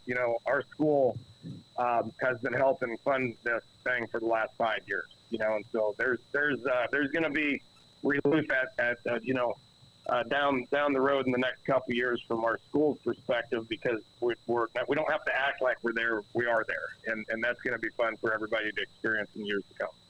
You are, in a major metropolitan area. A lot of colleges aren't. You came from Morgantown. Nobody's going to mistake that for Houston in any way, shape, or form in the way that the city is set up. And you kind of unique in Houston in that if you are from Houston, people have an amazing amount of civic pride in that city and the teams in it.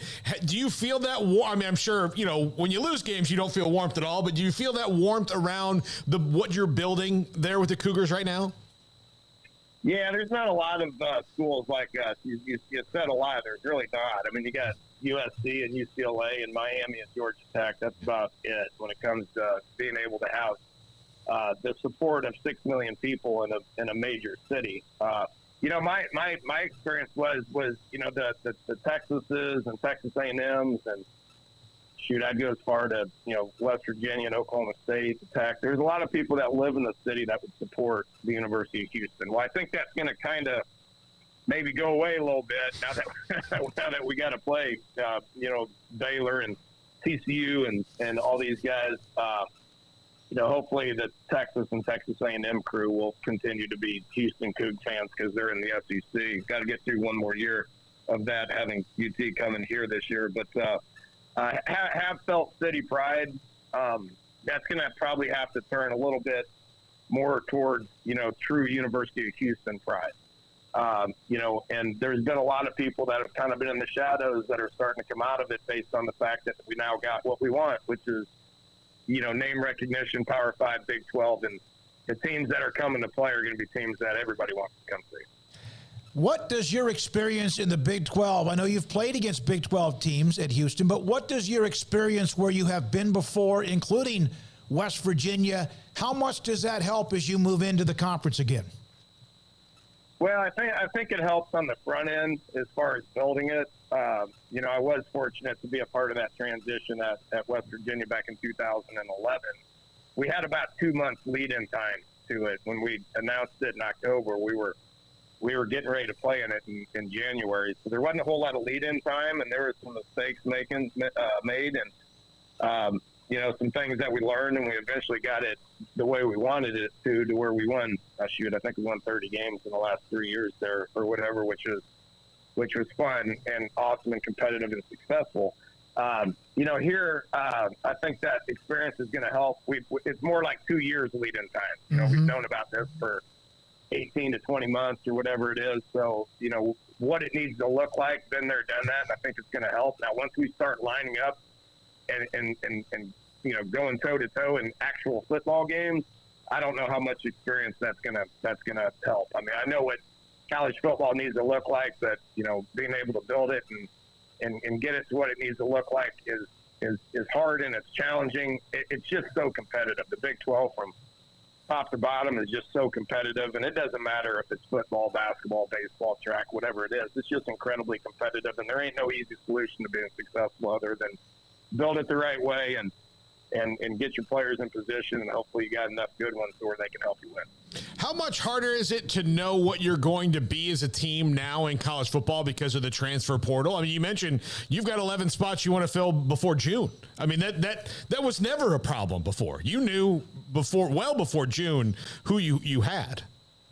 Yeah, it's pretty crazy. I mean, we're going to have 45 new bodies next year compared to what we had this past year. I mean, that's over half of your entire roster is going to be new to your team year one. So, I think that's a good thing because we're able to kind of change the roster because of the new rules. But it makes spring practice very challenging. We're going to have 30 new bodies in June that we didn't have for spring practice. So, I'm thankful for the spring practice because we brought in 15 kids that we were able to coach and get caught up. But in addition to that, we're bringing 30 more in starting June 1, So it makes me worry about spring football a little bit. How much of that are we going to be able to do in years to come? Because June's going to be more important. I'd rather give up some spring practice time to get more time in June and July. As crazy as that sounds, with how your schedule looks and your roster looks and the calendar looks, I think you better start getting ready to take some vacations and doing a little bit because June and July is going to be more focused on your team. How much did you, and among those who your inner circle, enjoy the comments you made to Sam Kahn and theathletic.com about no hot seat? Well, I get tired of talking about it, to be honest with you. I just, there's so many positive things happening around here, and, we have, like I mentioned, what we've done the last 2 years and where we're going and what we're building. And, we got a new building on the horizon that I just personally donated $1 million to. So that's being built, got long-term contractors, a new conference, and a lot of positive things happening, not only within football, but within the University of Houston in general. So get tired of kind of talking about that stuff sometimes, but I get it. And at the end of the day, don't really care what people think anyway. That's fine. That's who you've always been. I mean, kind of following you around wherever you've been. How much has Donovan Smith transitioned for you? Good. He comes in with, he's big and he's got 10 games of Big 12 experience. Lucas Coley came in a year ago from Arkansas. We recruited him out of high school. He falls into that category of, recruited him out of high school. He just looked me at the eye and said, I want to play Power 5. And I was like, well, good for you. Good luck. And, that didn't work out. And once we were Power 5, he came back. And so he's been here for a year, and both of them had good springs. The one huge positive that I can say about 15 practices in spring is this quarterback's got a ton of reps, and they need a ton more, in June and July. But they both look good. They're similar. They got different strengths and weaknesses, but they're fairly similar to where we don't have to change the offense regardless of which one's in there. You better have more than one. In today's day and time, you get to number 2 and number 3 sometimes pretty often, so you better prepare for that. Last thing for you, Dana. Michael Harrison pilot from Temple. I have an all Central Texas high school football team. He's kind of like the Swiss Army knife. Is that what he can do for you? Yeah, I think so. He did it. He did it at the U.S. All-American game. Was pretty versatile in that game, which is when he announced that he was coming to the University of Houston. He's a legacy kid. His dad was here when I was here in 2008, so I think that relationship helped a little bit. But for him and his family to see where Houston was and where Houston's going to be next year gives you a chance to be able to recruit him. And so landing him was huge for our program. He's incredibly versatile, like you said. He wants to play receiver. So, which receiver spot we put him at, I got to coach him to kind of figure out that skill set. But you're right. He's a physical kid, and he can run. I know there's a lot of people that wanted him on defense because he's so physical. We're going to stick his tail on offense and hope he scores a bunch of touchdowns. Okay, when the schedule came out, and I have to follow it, when the schedule came out for 2023, how quickly did you look for when you and where you played Texas? I think our fans did that way more than I did that. They're preparing for a jump to the SEC. They got a lot of resources. They got really good coaching staff and a lot of really good players.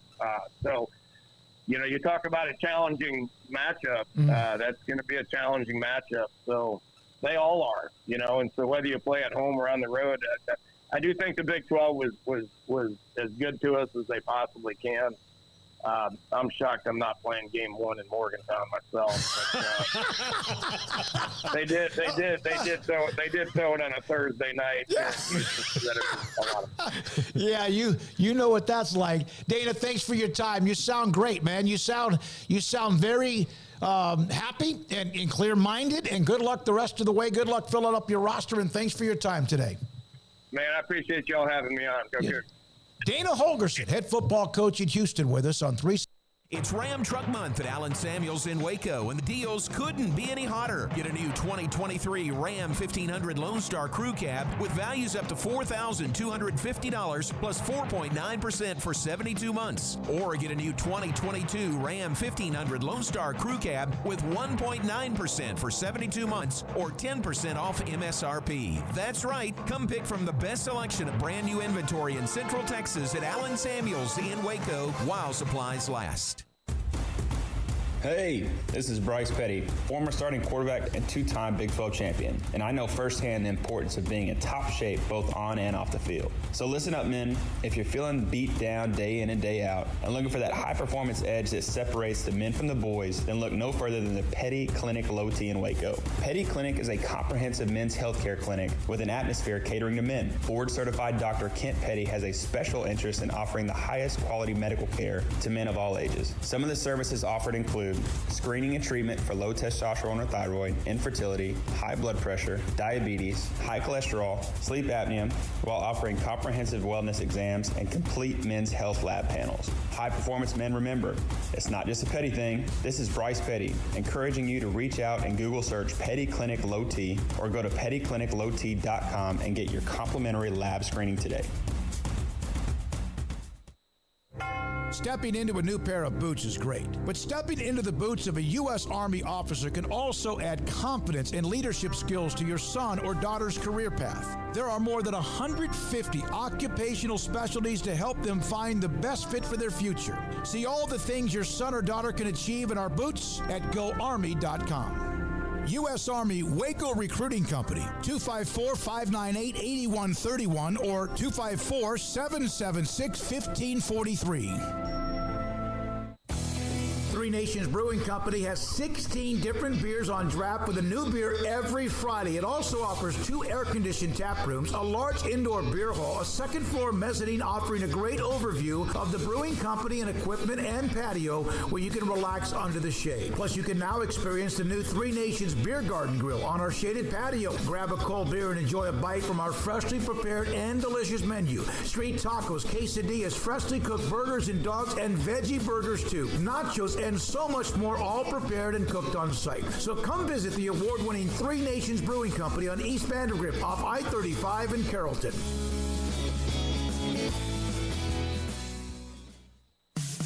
In the market for a quality metal building? Since 1943, Pioneer Steel and Pipe has helped Central Texas residential and commercial customers with metal building design, panel options, building components, and trim options. Pioneer Steel and Pipe's residential line is energy efficient, offers low maintenance, reduces insurance payments, is impact resistant, and carries up to a 45-year limited warranty. In addition, they can also help you find a metal building contractor for your project. Pioneer Steel and Pipe with locations in Waco and Bryan and at pioneersboys.com.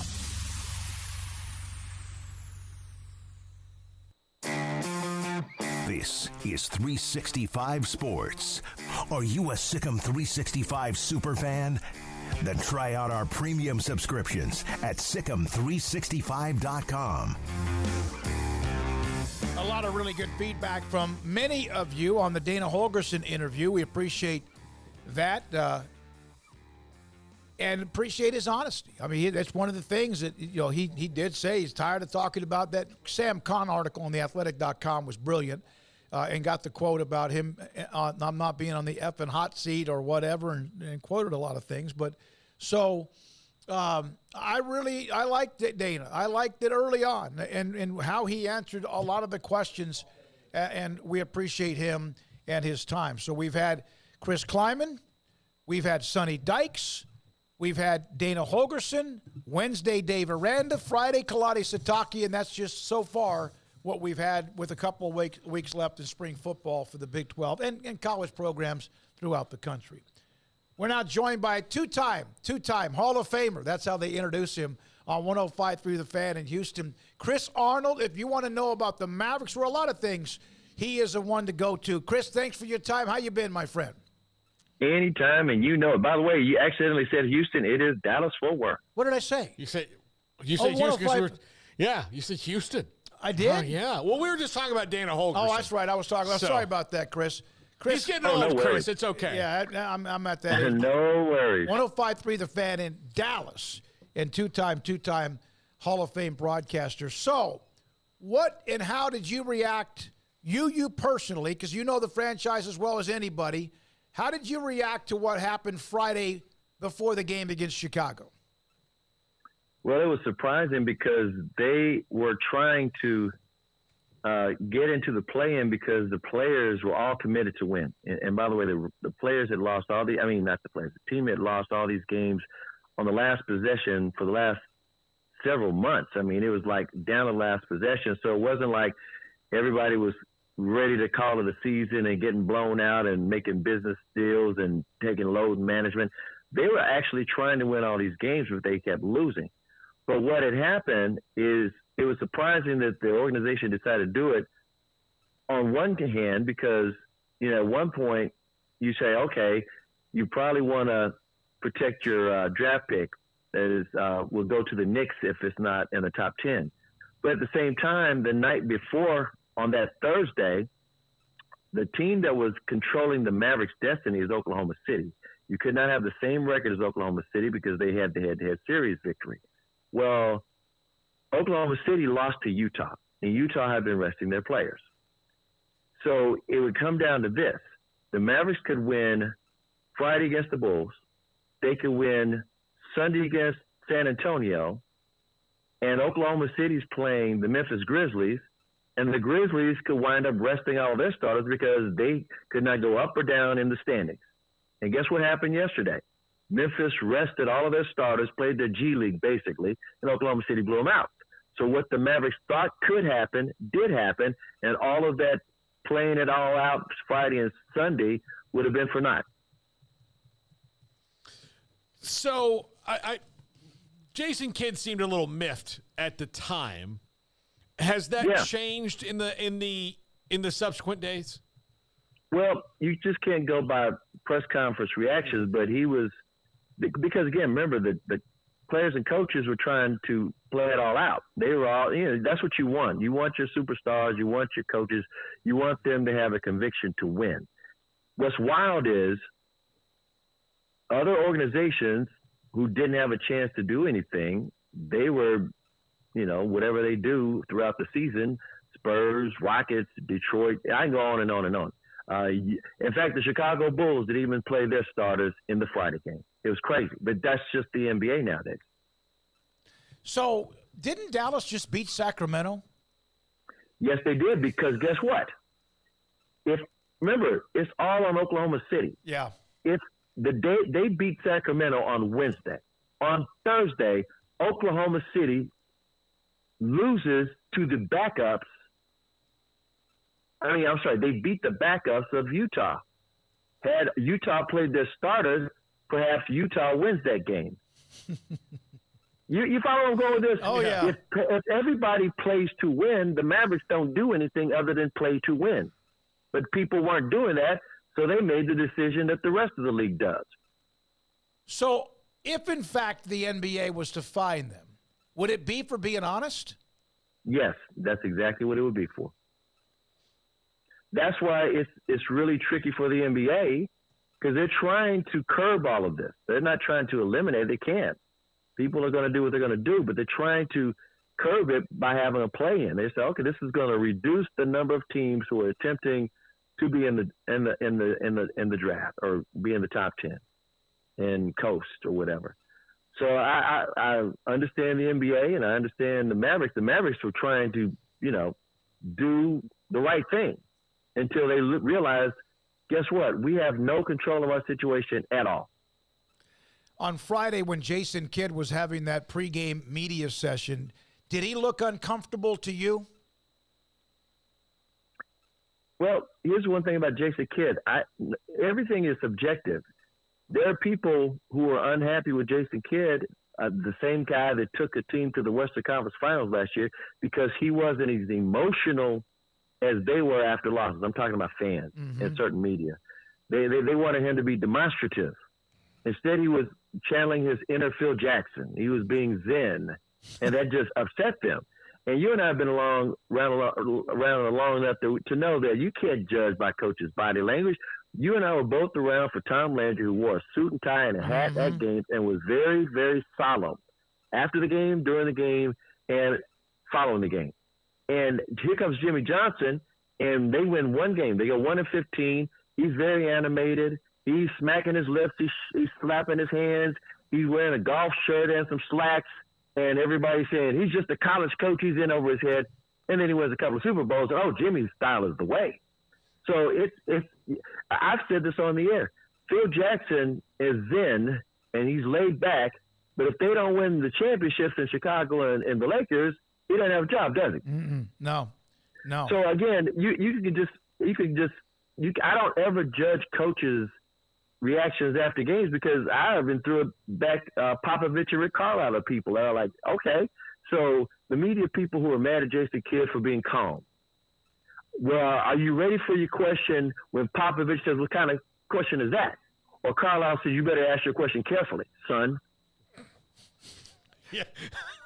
Yeah. You and I have wisdom. Everybody else can be mad, but you and I have seen it all over the years. Yeah, we've seen a lot, and you've even seen more than I have, and I've seen a lot, Paul. Yeah, Chris, what is the future now that, they're planning for free agency in the draft?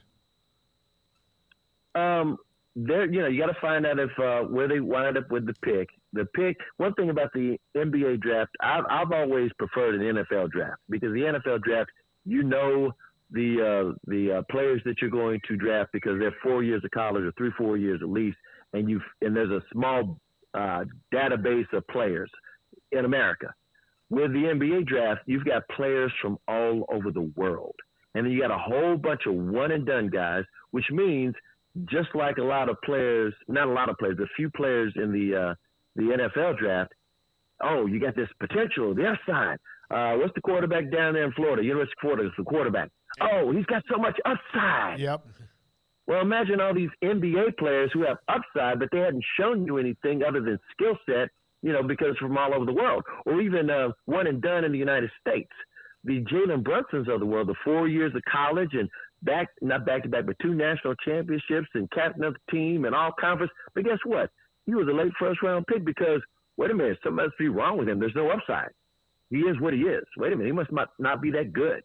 So to me, the NBA is more of a crapshoot because you're basing it on potential.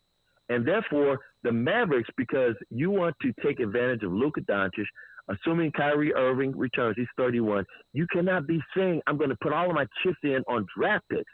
You have to either attach some draft picks in a trade to what I call easier players to get than generational talent like Luka or Kyrie. Before you got Kyrie, you want to match a superstar with Luka. There used to be this thing, okay, you want to get 2 or 3 if you can, 2 or 3. Now, you only really need about 2. But once you got 2 guys who are offensive greats, whether they're three-point shooters or drive the lane, whatever they do, it's easier to get 3-and-D wings or a center who can rebound and block shots. The reason I say that, I give you a comp with the NFL. NFL, it used to be all about the running back. Run first, and then quarterback manage the game, but it was all about the run. Now, running backs, you can get them a dime a dozen. Yep. Because it's all about the passing. And so you can either blame or be grateful that the Golden State Warriors, Steph Curry, and Klay Thompson, the Splash Brothers, made everybody, and Dirk Nowitzki too, made everybody want to shoot threes.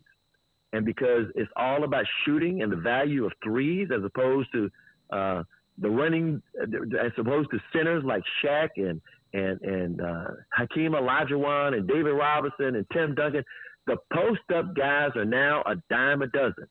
So the guys that they need to augment around Luka and Kyrie, they're easier to get and they're easier to trade for. You can get a Draymond. You can get the center for the Phoenix Suns who was unhappy a year ago. You can get those guys easier than say, oh, I need a Kevin Durant. Oh, I need a superstar in his prime. Chris, did they, by getting Kyrie, was that to try to make a run and maybe they got hot for the playoffs, or was that because they control, or they not control, but they have a better opportunity, they can give him more money next season? You're on to something, and let me give you the rest of the story. The rest of the story is, unlike a team that's just taking a flyer, I give you an example of Kevin Durant. Now, Kevin Durant did choose the Phoenix Suns, and the Phoenix Suns don't turn that down. They try to make it happen. But any team that a superstar winds up going to, they don't necessarily know on a personal level the coach, the general manager, the front office per se. Kyrie has known Nico Harrison, the general manager, since he was in high school. When Nico was running Nike Basketball North America, he helped Kyrie get a shoe deal. And he's known him since high school. Kyrie has known Jason Kidd since he was a teenager as well, because Jason Kidd was his hero growing up. In fact, not only does he wear Jason Kidd's number 2, which is the number he wore when he combined with Dirk Nowitzki to get the Mavericks their only championship, but he and Jason Kidd were born on the same damn day. They're born on the same day. They both have mutual respect. So Kyrie is as unusual as he is. It's not like he got traded to a team he didn't know anybody and he hoped they might be all right. He and Luka get along great. They're like fire and ice. One of them is very chilled. That would be Kyrie. One of them is very fiery on the court. That would be Luka. But both of them are fun guys. Kyrie has been. You can ask any. You can ask all the fans. You can ask any of the media beat writers who've been with the team on the road and at home. Kyrie has been great. His reputation nationally does not match up what we see locally. And with that being said, the Mavericks felt like they had a greater chance than many to take advantage of a guy who's got insane skills. And with that being said, it wasn't like they just traded for somebody who's a great talent and maybe he'll like us. No, he already loves the coach, and he already admired and had a great relationship with the general manager. So all it was okay, let's build this team around these two. Now, no one thought, okay, you get Kyrie and they're going to the NBA Finals because last year they went to the Western Conference Finals. Nope, the Dallas Mavericks were in trouble this year because they weren't a very good defensive team and they could not rebound. This was not the same team. But they definitely were missing a Jalen Brunson type guard that could help Luka and be another threat that the defense has to worry about. And so they said, okay, we're going to get Kyrie and hope we maintain a playoff position and then add to it this summer. Well, it's kind of like when LeBron and Chris Bosh took their talents down to Miami back in 2011. It took them months before they got on the same page, and then they got rolling around February. Well, Kyrie gets here, and the offense was great. You can look at the analytics. You can just look up the analytics. Luka and Kyrie together, offensively, they're great. But the rest of the team wasn't any good. They could not stop anybody. They couldn't get any rebounds. They couldn't defend against a layup. Anybody could get a layup and a dunk on them. So they would have to outscore these teams. And unless everybody was shooting their shots, I'm talking about the rest of the team, hitting their threes or whatever they could do, they weren't going to win the game. And yet and still, it would always come down to a final possession. Whether they won a game at the last minute against the Lakers, Maxie Cleveland hit a three, or whether they lost the game on a crazy last possession. It always came down to the last. No, they were not getting blown out every night, which meant they were committed, but they didn't have the talent. In other words, you can have heart, but if you don't have skills, it ain't going to happen. Chris Arnold covers the Mavericks, Cowboys, everything, Dallas 105.3 The Fan, and also a two-time Hall of Fame broadcaster. Chris, we can't let you go without talking a little bit of Cowboys in the draft coming up. They're like, it's an interesting spot. 26. Fans want, like, if you ask most fans, like, if you hypnotized them and said, what do you want? Well, I want to win the Super Bowl, and I also want to have the number one overall pick at the same time. That's not going to happen. Right. So they're at 26. They've had this really aggressive yet practical offseason where they finally have maybe found an intersection of what they want to do and what the fans want them to do. So they have a nice spot. What do you expect to see them do at 26? This is the best thing about what they finally have done in the last 15 years, which is make some moves in March. They've never used all of their team building skills. In other words, they've always said, we're going to draft and develop. They're really good at that. Well, they've never done free agency right, and they've never tried to make trades, but they did it this year, which has allowed them to not draft for just need. Now they have the opportunity, if they don't have the player available for that need, they don't have to reach. They don't have to necessarily trade the pick. There's a lot of people saying, well, maybe they should get a tight end or maybe they can get an offensive lineman. They could get whoever they want, and no one would be unhappy because, again, I think fans and certain media have learned when the Dallas Mavericks have gotten in the draft a player that's not necessarily a need, a CeeDee Lamb. It's like, wow, you got a CeeDee Lamb. There were people who learned their lesson 2 years ago when they drafted Micah Parsons and said, people were like, they should have got a corner. They should have reached. Or they really needed an offensive lineman. Why didn't they get an offensive lineman? Oh, wait a minute. He's a generational talent on defense. Oops. Let the Cowboys draft. But they've shut up any naysayers by making the moves ahead of time where they're not drafting just for need. And they're coming off of 12-win seasons back-to-back. But, again, the onus is on the coaching staff and Mike McCarthy to do something in the playoffs. And if they're going to get to the NFC Championship game, they're going to have to do something in the playoffs. 12 wins won't help them out, again, for the third year in a row. And last year, I was saying the caveat on those 12 wins was if Dak Prescott doesn't hurt his thumb, and everybody thought the season was over, but you saw heart, you saw character, you saw confidence, you saw wherewithal, and they stayed alive until Dak got back, and then they won 12 games again, But guess what happened in the playoffs? Mm-hmm. They beat Tampa, and then they lost again to San Francisco. So nobody's going to buy a 12-win season again. Why did they change who they were or what they have been in March? I don't know, and it's been the most pleasant surprise. The only thing I can think of is maybe they knew, okay, if they know they can draft, maybe those deals, I mean, these were so wild. Everybody kissed the tires on those deals, those trades that they made. They were very sound trades. They weren't like, okay, this guy's got a big name and we're going to overpay. No. When they got Brandon Cooks, guess what? Not only did Houston eat half the contract, when Brandon Cooks signed, he adjusted his contract so he even cost less money. They got even more cap space out of it. And Brandon Cooks and Stephon Gilmore know each other very, very well.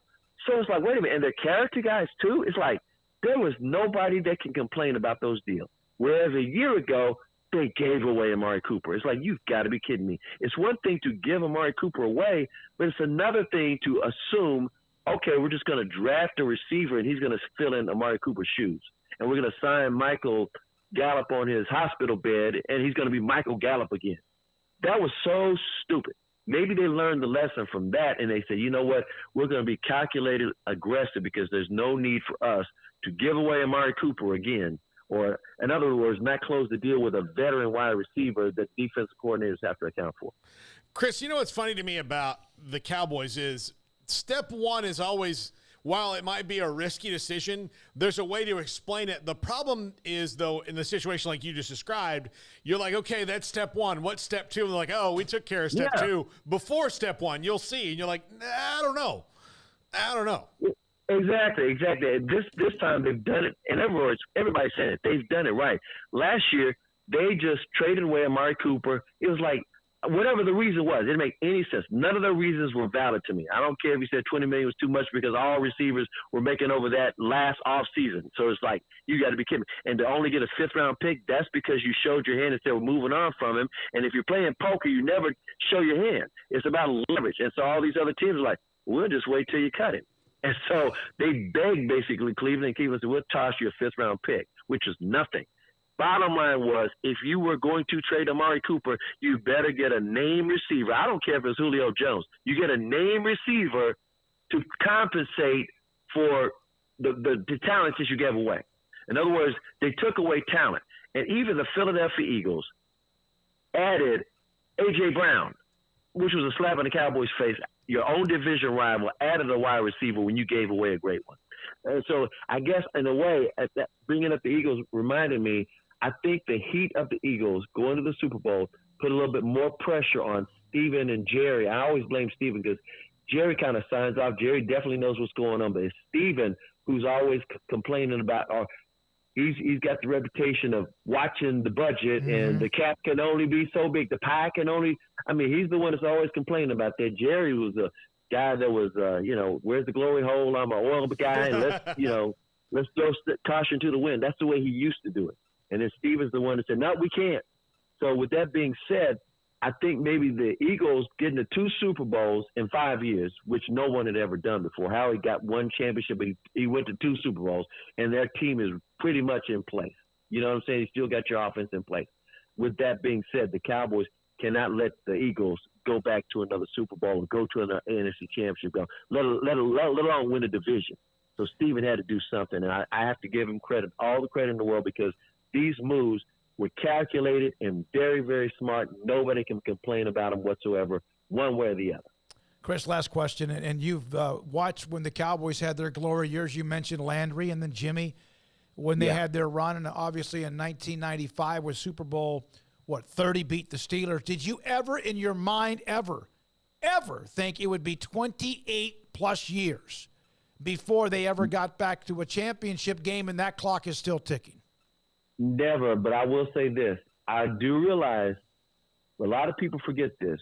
When they won that Super Bowl with Barry Switzer, and by the way, the players absolutely love Barry Switzer, they were mad at Jimmy. And Jimmy even talked about it when he finally went to the Pro Football Hall of Fame about how he didn't realize the players were mad at him because he always told them to block everything out and focus on trying to win. And then he was mad at Jerry and took the money and they fired. I mean, they basically had a divorce. Jerry fired him, but they had a divorce. And they were mad at Jimmy on quitting on them.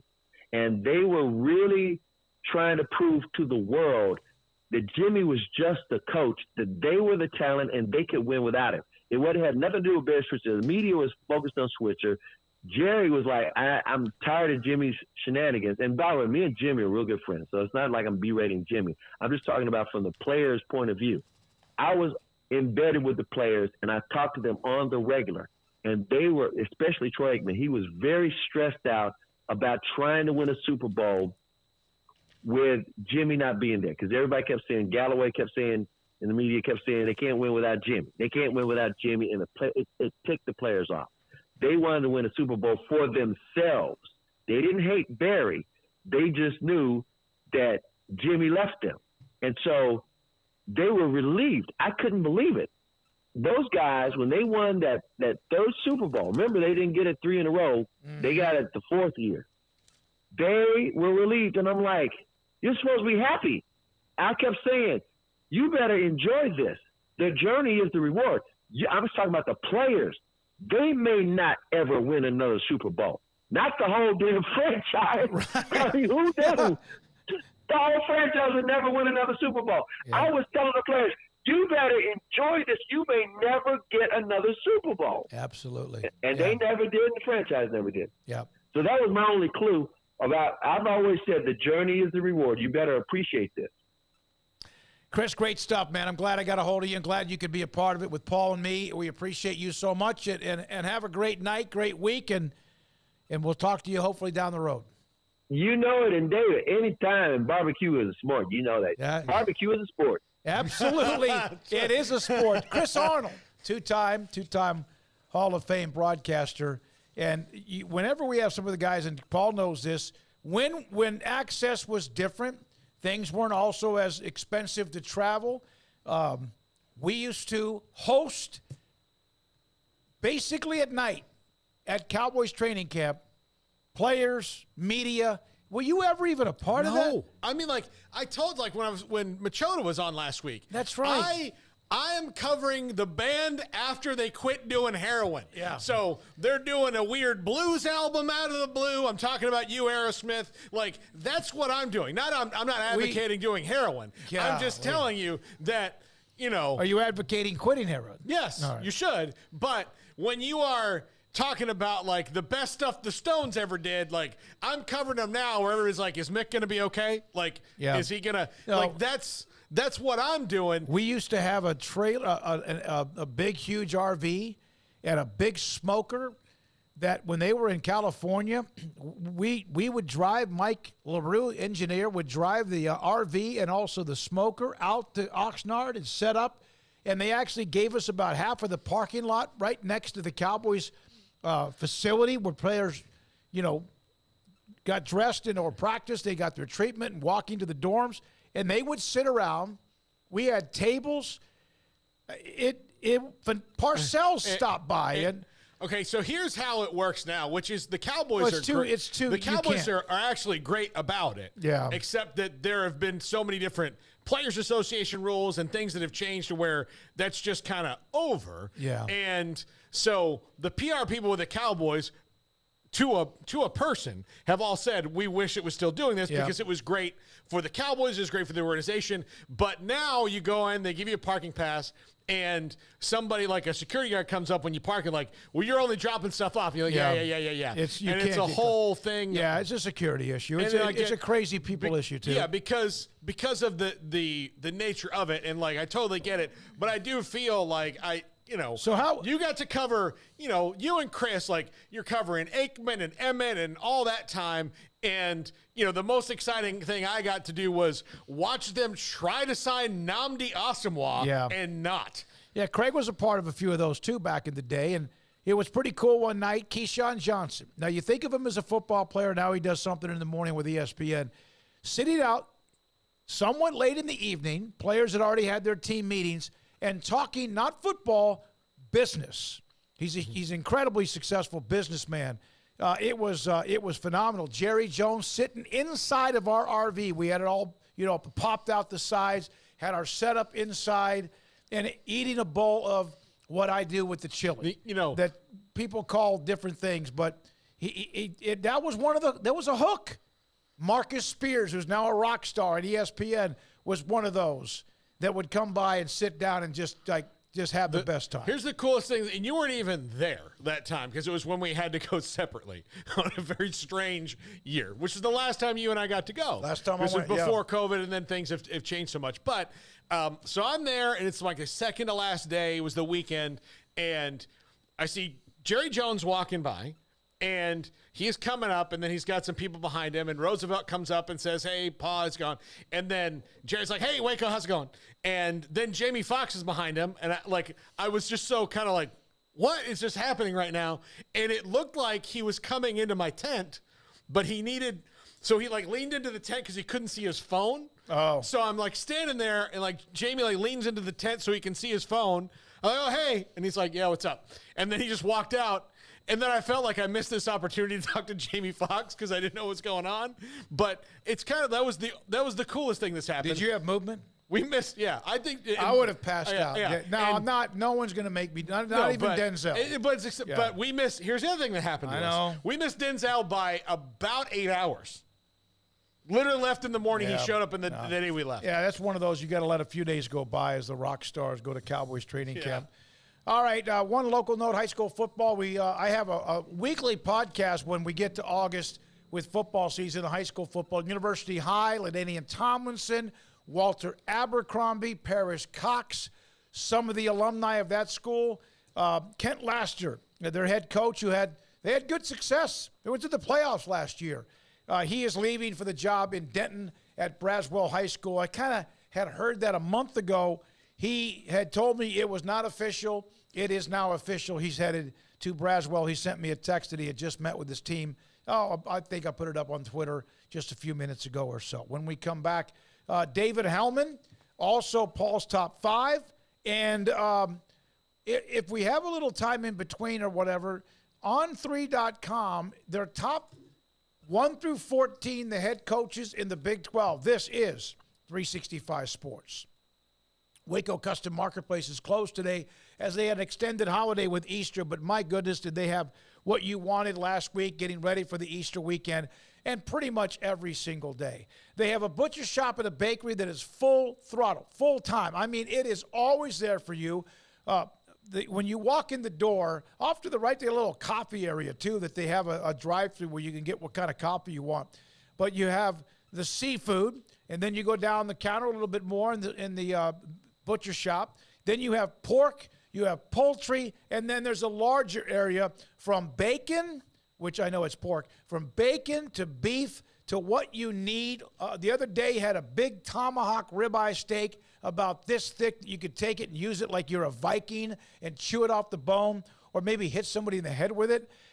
Their ribeyes are delicious. They're amazing as well. Waco Custom Marketplace with a bakery, full-service bakery, from treats and sweets and what you need. And up and down the aisle, of course, a grocery store with what you need, from canned goods to what else it might be, including even chips or some sort of sauce and seasonings. Waco Custom Marketplace, the Bauer family, your hometown grocery store, 425 Lake Air Drive in Waco. 1, 2. I'm in love with a man named Rudy. I'm okay with that. He knows exactly what I want. He keeps me coming back. He cooks breakfast, lunch, and dinner for me. Does the dishes too. I'm in love with a man named Rudy. Last name Barbecue. It sure is easy to fall in love with Rudy's tasty oak smoked barbecue. Next in line. TFNB Your Bank for Life is the official local bank of Baylor Athletics. Find out why more Central Texas are making TFNB their bank for life. Sign up for our Edge checking and savings accounts to earn interest or cash back. With 5 convenient locations and an award-winning mobile app, banking has never been easier. TFNB Your Bank for Life. Member FDIC.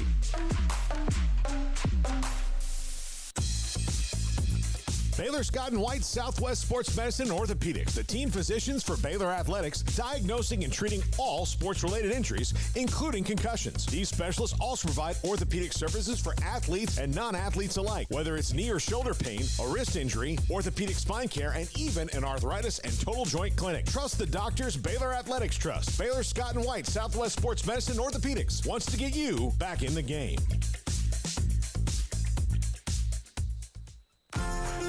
Automatic Chef Canteen is a full-service micro-market vending and office coffee provider with state-of-the-art vending equipment, a wide variety of products, and offering custom-fitted micro-market vending office coffee solutions for your employee break room. You want a full break room solution and a workplace oasis? Well, Automatic Chef Canteen, locally owned and operated for over 50 years in Central Texas, also includes in-house mechanics on call 24/7 for fast, reliable service and maintenance. Automatic Chef Canteen, 6900 Imperial Drive in Waco, or online at automaticchefcanteen.com. Stepping into the boots of a U.S. Army officer can add confidence and leadership skills to your son or daughter's career path. See all the things they can achieve in our boots at GoArmy.com. U.S. Army Waco Recruiting Company, 254-598-8131 or 254-776-1543. One size fits all. That may be all right for an adjustable belt or cheap sunglasses, but when it comes to your financial needs, no one wants a one-size-fits-all strategy. Cam Heathcott, your Edward Jones financial advisor, knows that his most important goals are yours. That's why we take the time to understand your needs, knowing you. That's how Edward Jones makes sense of investing. Cam Heathcott in Conroe at 936-756-7717. Edward Jones, member SIPC.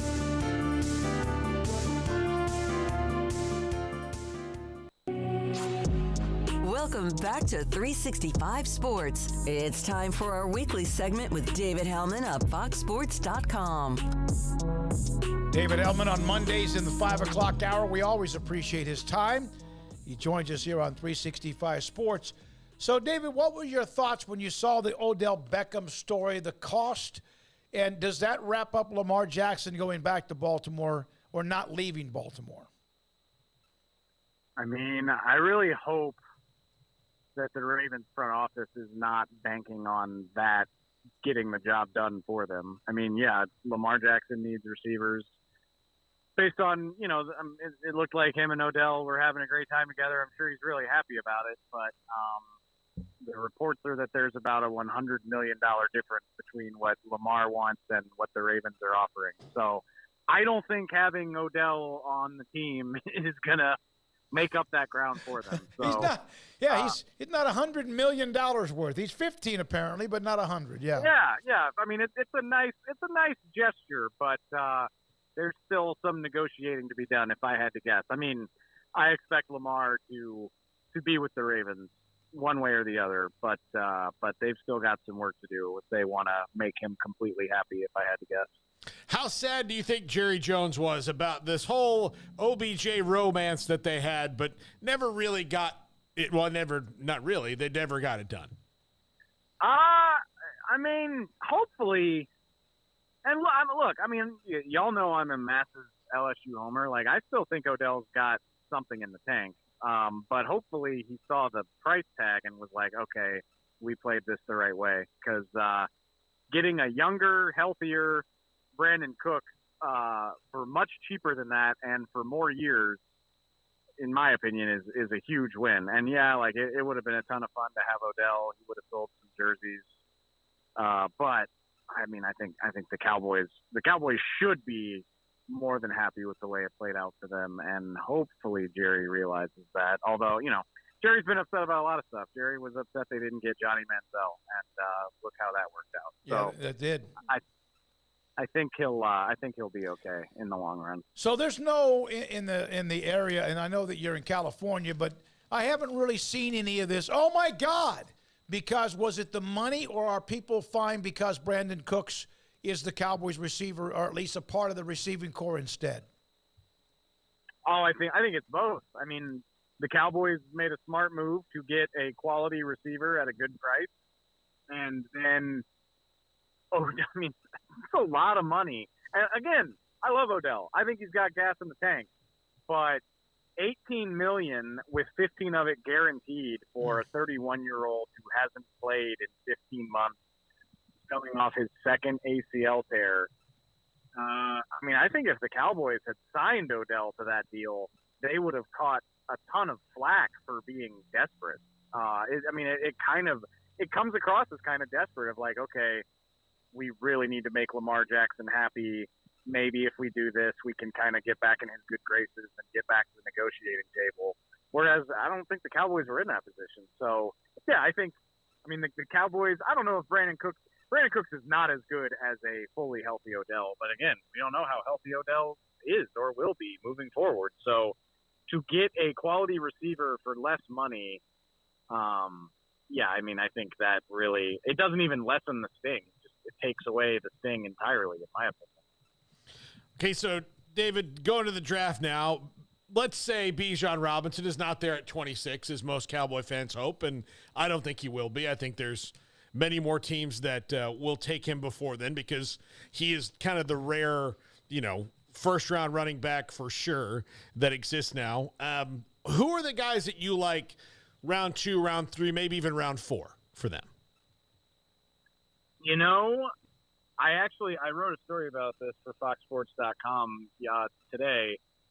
I just kind of, I fired up the old mock draft simulator, which I'm undermining my own story, but they're such a waste of time because the ratings are so skewed. I mean, they're so far off in my opinion. But anyway, I do think it still has a lot of value because you can look and see, all right, if the Cowboys take a receiver here, what's going to be available to them later? Or if they wait on offense and take a defender in the first round, what type of guys can they hope to get? And I came away pretty encouraged about the options that are available, particularly for what the Cowboys need. I think they're going to have a choice between several guys that they really, really feel good about at 26. I think at least one of the good tight ends is going to be available, whether it's Michael Mayer or Dalton Kincaid or Darnell Washington. At least one of those guys will be there. At least one receiver will be there, I would guess. That you could choose between a couple of guards. We know that they're high on a few defenders, like Will McDonald out of Iowa State. I think they'll have a choice between 3 players that we feel confident that they're high on. So then you kind of choose your own adventure. I lean toward offense because offense is what wins in the NFL more often than not these days. So let's say they were to take Michael Mayer. Then I think the second round sets up really well where you can probably look defense, maybe find a cornerback, cornerbacks on day 2 of the draft. Hasn't really worked out for them that well, but that's no reason to stop trying. And then another thing that I feel, we're so fixated on Bijan Robinson, and I get why, because he's such a good player. But, I look at this draft, so I'm going through the mock draft simulator, and I'm there in the 3rd round, and I'm like, damn, really, with the exception of, Bijan and Jahmyr Gibbs, most of these running backs look likely to hang around until the 3rd round. And you think about the fact that Tony Pollard was a 4th-round pick, unless Bijan falls in your lap, and honestly, maybe even if he does, I don't really feel like you have to force that pick. I feel very good about the options at running back that would be available in the 3rd round, or even, first thing Saturday morning when you pick in the 4th round, you might feel really good about the options that are available to you. So I don't think there's not a lot of star power in this draft class. There's not very many guys that really get you excited in terms of being these all-world caliber players. But I feel pretty good that there's going to be some solid football players around when the Cowboys are making their picks. All right, David, thank you very much. Paul, anything else for I David? do want to echo the sentiment of the mock draft engine ratings are they're either way, whoever made them, just loves everybody. Oh, man, I love this guy. Or they're like Pro Football Focus, who I know does a lot of work, but, man, you are really great and tough. Look, I don't even say it to be mean. Draft, beauty's in the eye of the beholder. Pro Football Focus could say, actually, I mean, a great example is Tyler Smith last year, and Pro Football Focus, my buddy Dane Brugler, like these people do a lot of work. So let's say Pro Football Focus is like, well, Tyler Smith, we've got him graded in the second round. And so Tyler Smith is available in the second round of every mock draft simulator that you run for 3 months. And then come to find out the Cowboys have a top 20 grade on him. I mean, there's no way to predict the fact that all 32 teams are going to rank these players different ways. So it's useful just to sort of get an idea for strategy. Like I said, like, okay, if I draft the running back in the first round, what's going to be available to me in the second? But like in terms of projecting who's going to go where, it's borderline useless. And it's nobody's fault. It just kind of emphasizes what makes the draft so interesting, which is all 32 of these teams are going to grade every player a different way. And so it makes it very, very hard to predict. I always wondered if NFL teams, because sometimes they'll give people kind of a sneak peek of the board, but they don't want you to see it. But if, in fact, things don't go well, they have a secondary board that they can bring in that say, well, no, this is how we had it. Like they don't want to. I'm a firm believer.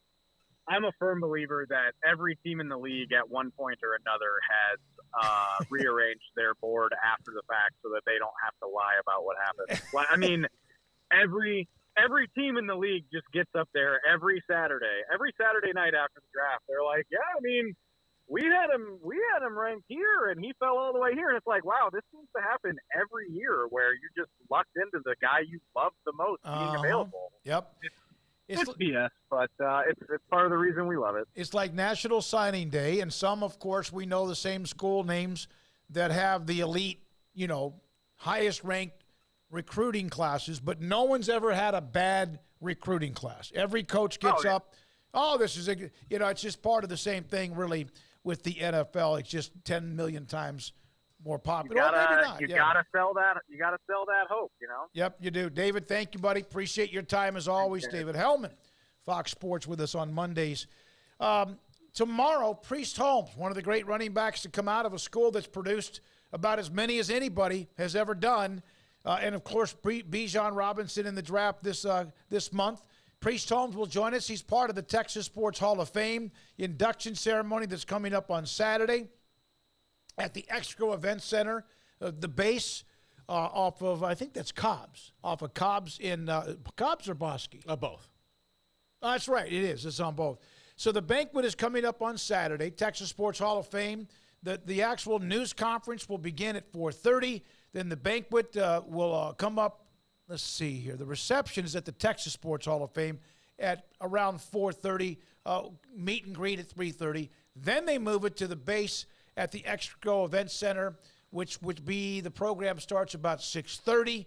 And the class, of course, Priest Holmes, former Texas running back, Adrian Peterson, former Oklahoma running back, a part of it. Those are a couple of the big names. Michael Strahan, who's like a megastar, even beyond what he did in the NFL. Also, let's see, Jose Cruz, the Astros fans remember him. Scott Drew, Baylor men's basketball coach. Robert Brazil, part of Pro Football's Hall of Fame, former linebacker with the Oilers. Cynthia Potter, Olympic diver. And there's also Carlette Guidry for Aquay. She's a former track All-American at the University of Texas and also an Olympian out of the city of Houston. That's this Saturday. There is the media news conference, and then eventually they'll have the actual the banquet dinner at 6:30 at the Exco Event Center at the base. It's the brand new building. If you are interested, tickets are still available. You can go to TexasHOF.org for more information. There are still some tickets available. In fact, I got a list in front of me. Banquet only, $75. Banquet and the reception, which is that same afternoon, a little earlier, for $200, a private reception meet and greet. If you want a table, it's $600, and a combo table is $1,400. But those are Priest Holmes, Adrian Peterson, Scott Drew, and many others at the Texas Sports Hall of Fame in the afternoon, and then the dinner and banquet at the base at the Exco Event Center. That's this Saturday. This is 365 Sports. Riverbend Liquor and Wine, Lakeshore Drive and North 19th Street. Was it his holiday weekend this weekend? So I'm going to have to go and make a trip here at Riverbend Liquor and Wine because I bought a fantastic bottle of whiskey there, and I have almost done with that one, and I would like to replenish it with the same one. But here's the deal. They have so many good local Texas craft whiskeys there that I may not be able to do that, or I have to buy two, and then I'm going to have way more than I need. But they have so much good different things, different varieties, different brands. So I might be going back for my bottle of Garrison Brothers and then see something new and then get that. That happens to me quite a bit there. They've got great customer service, a speedy drive-through window, variety. Like I said, out the wazoo. You cannot believe what they have there. Riverbend Liquor and Wine, Lakeshore Drive and North 19th Street behind the bank. Check him out on DoorDash. Aaron Duvall, owner, Texas Beef House. Why did you get into this business?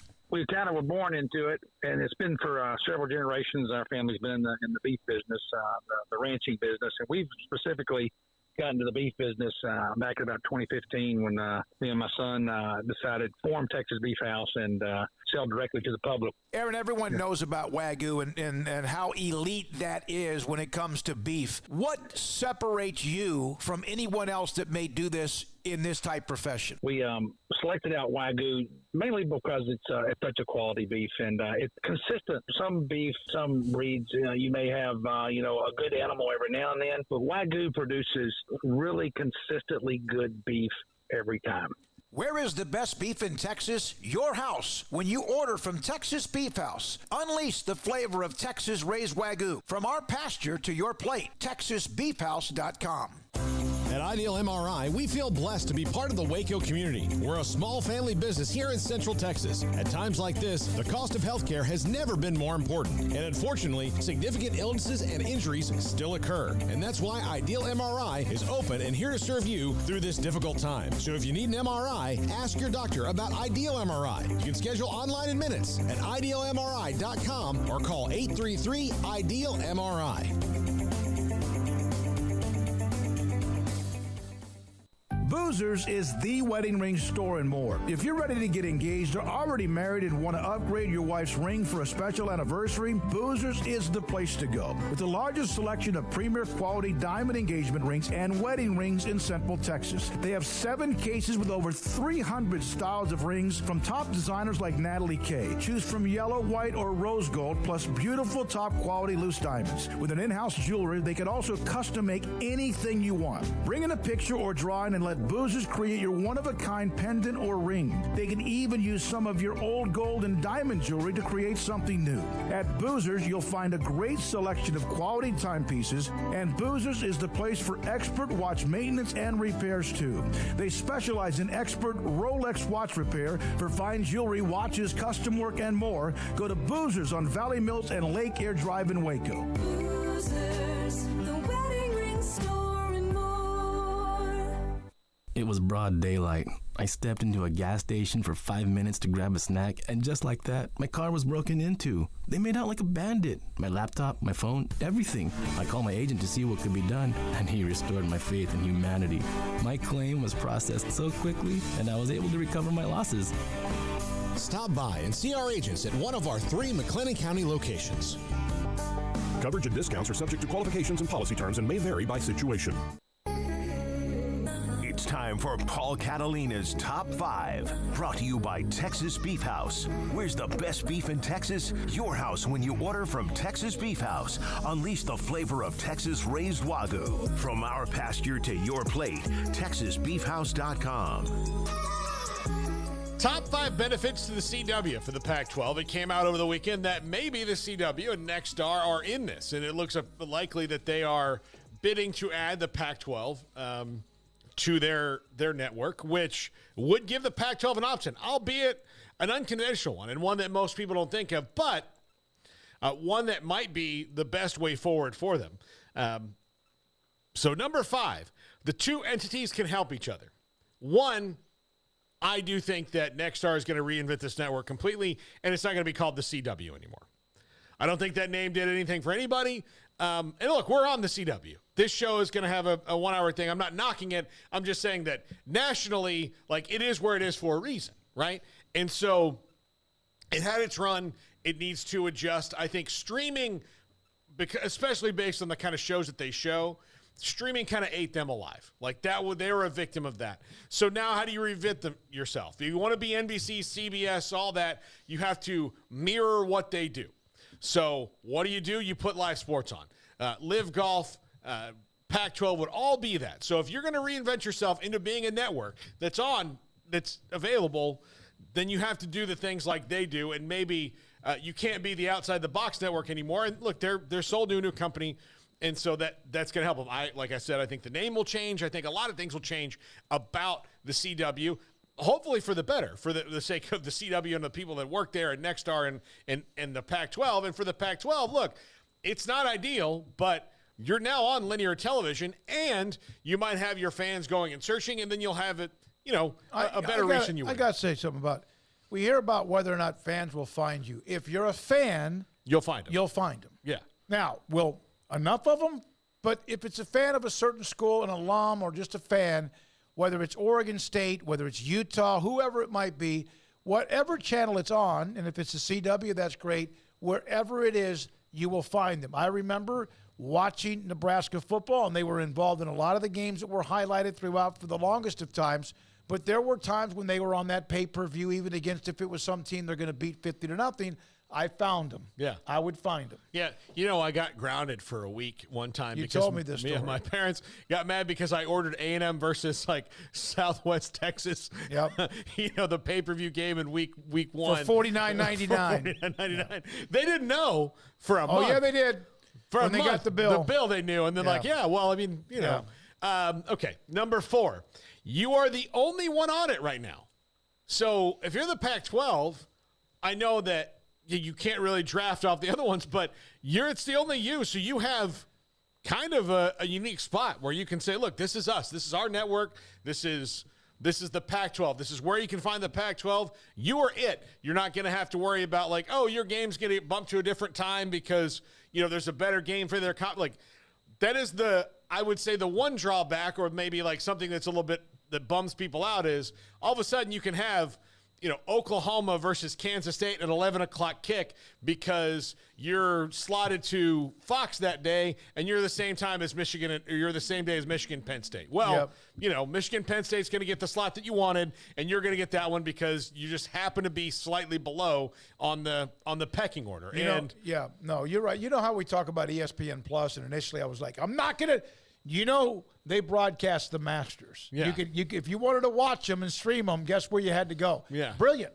Yeah. It's brilliant. So if you're the Pac-12 and the CW now, and you're the teams in the Pac-12, knowing what it's going to be every week and which games are going to be on there, you don't have to worry about oh man, here we have this great game and especially if it's one that's, you're in week 9 and it's not one that people would have thought would have been the best game, and it still winds up at 11 o'clock in the morning. Yep. You're going to be able to say look, our best game is going to be at 7 o'clock at night, East Coast time. So, or whatever it is. So you have those things. If you promote it well, yes, which means you need the exposure to be able to do that, then again, it will be a good thing. That's the question. Number 3, and this is kind of obvious, it gets you on linear TV. Since your options are drying up and you want that, this puts you on there. This absolutely puts you on there. Go to Wikipedia, Google CW channel, and again, we are on the CW at 10:30 every weeknight. Go to Wikipedia and Google CW markets, and there's a lot more than you might think. Now, are they in every single market? No, but I mentioned the Pac-12 markets in every major city that is a state with the Pac-12. And we'll talk about that in a second. Number 2, you can have almost total network control on the network side, right? If you're the CW and the Pac-12, the CW is probably going to seed a lot of tell us what you want. Let's do this, as opposed to what goes on. I know it's probably a little bit more, friendly than I would be portraying here, but there are some things you have to navigate on the ESPN and Fox side and CBS and NBC for everybody else. Look, if you're the Big Ten on NBC, there are probably going to be some days in Notre Dame that you and Notre Dame and NBC are going to have really? This is what we're doing here? Yeah. We have we want this and we want that. Here, the Pac-12, you're not going to have any of that. maybe a little bit of infighting on, well, Wazoo and Washington State should be on at this time, and Oregon State should be on at this time, but that's pretty minor compared to, the Notre Dame versus USC game that you're going to have to navigate and all that. So I think that's a benefit, maybe minor, but at least early on, especially where you're trying to figure out who you are as the Pac-12 without the LA schools, I think this is a good thing. And number one, it's in 100% of U.S. markets, or at least the markets that matter. I wrote this the wrong way, but it's in 100% of the ones that matter. And that way you don't have to sell anybody on it. Look, it's in LA, it's in Portland, it's in Seattle, it's in Phoenix and San Francisco and Tucson and all of that. It's everywhere you need it to be, and it's in way more. It's also in Miami. It's in Waco, for crying out loud. It's in Atlanta. It's everywhere you want to be, so you don't have to worry about, like if you had maybe made the deal with Ion, who's owned by Scripps, that some providers have it, some don't. Nobody's really ever heard of it. People have heard of the CW. They just may not know potentially where it is because, again, the programming on it for so very long has not been geared towards college football fans. Yep. It's been geared towards, kids in high school and college for the most part. I mean, when your biggest show ever is Buffy the Vampire Slayer, Smokey, they did not consult you on. Never watched that, with all due respect. No, but they never called you and said, would you watch it? They got to figure out a way, though, with what their other programming is, how they can promote their college football to an audience. Is it their audience? Mm-hmm. And that's where perhaps some of the streaming comes into play. And there was even that thought about, the Thursday night NFL game. There's a way to maybe cross-promote with the Pac-12 might have, if that actually works out that way. Yeah, so I think when you're in enough markets and you have this, it's a good thing overall for the Pac-12 if they do this based on it now, or this is just the sign that it's all coming down because their presidents aren't going to want to do it. But I actually think there are way worse ideas, and this is a pretty darn good one given their circumstances. I agree. That's it. That was easy. The CW, speaking of, we will be on every weeknight, have been now since back in September. We are on the CW in the local area, Central Texas, every weeknight at 10:30. And tonight we'll have more segments for what we just did, interviews that we had, subjects and topics we discuss tonight at 10:30 on the CW. Tomorrow we'll have Mac Rhodes, Priest Holmes, among some others, John McClain, for Garrett Ross, for Jack McKenzie, for our amazing sponsors and our welcome. The newest sponsor we had last week, Texas Beef House. This week, Alliance Bank. For Paul Catalina, Craig is back with us tomorrow. Thank you in the chat room. Some of you guys started going at each other again.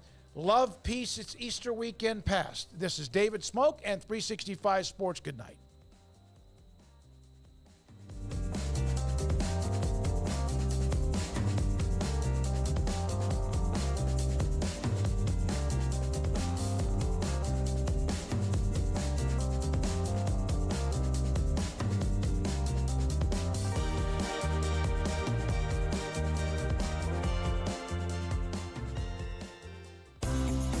Ideal MRI is a small family business right here in Central Texas.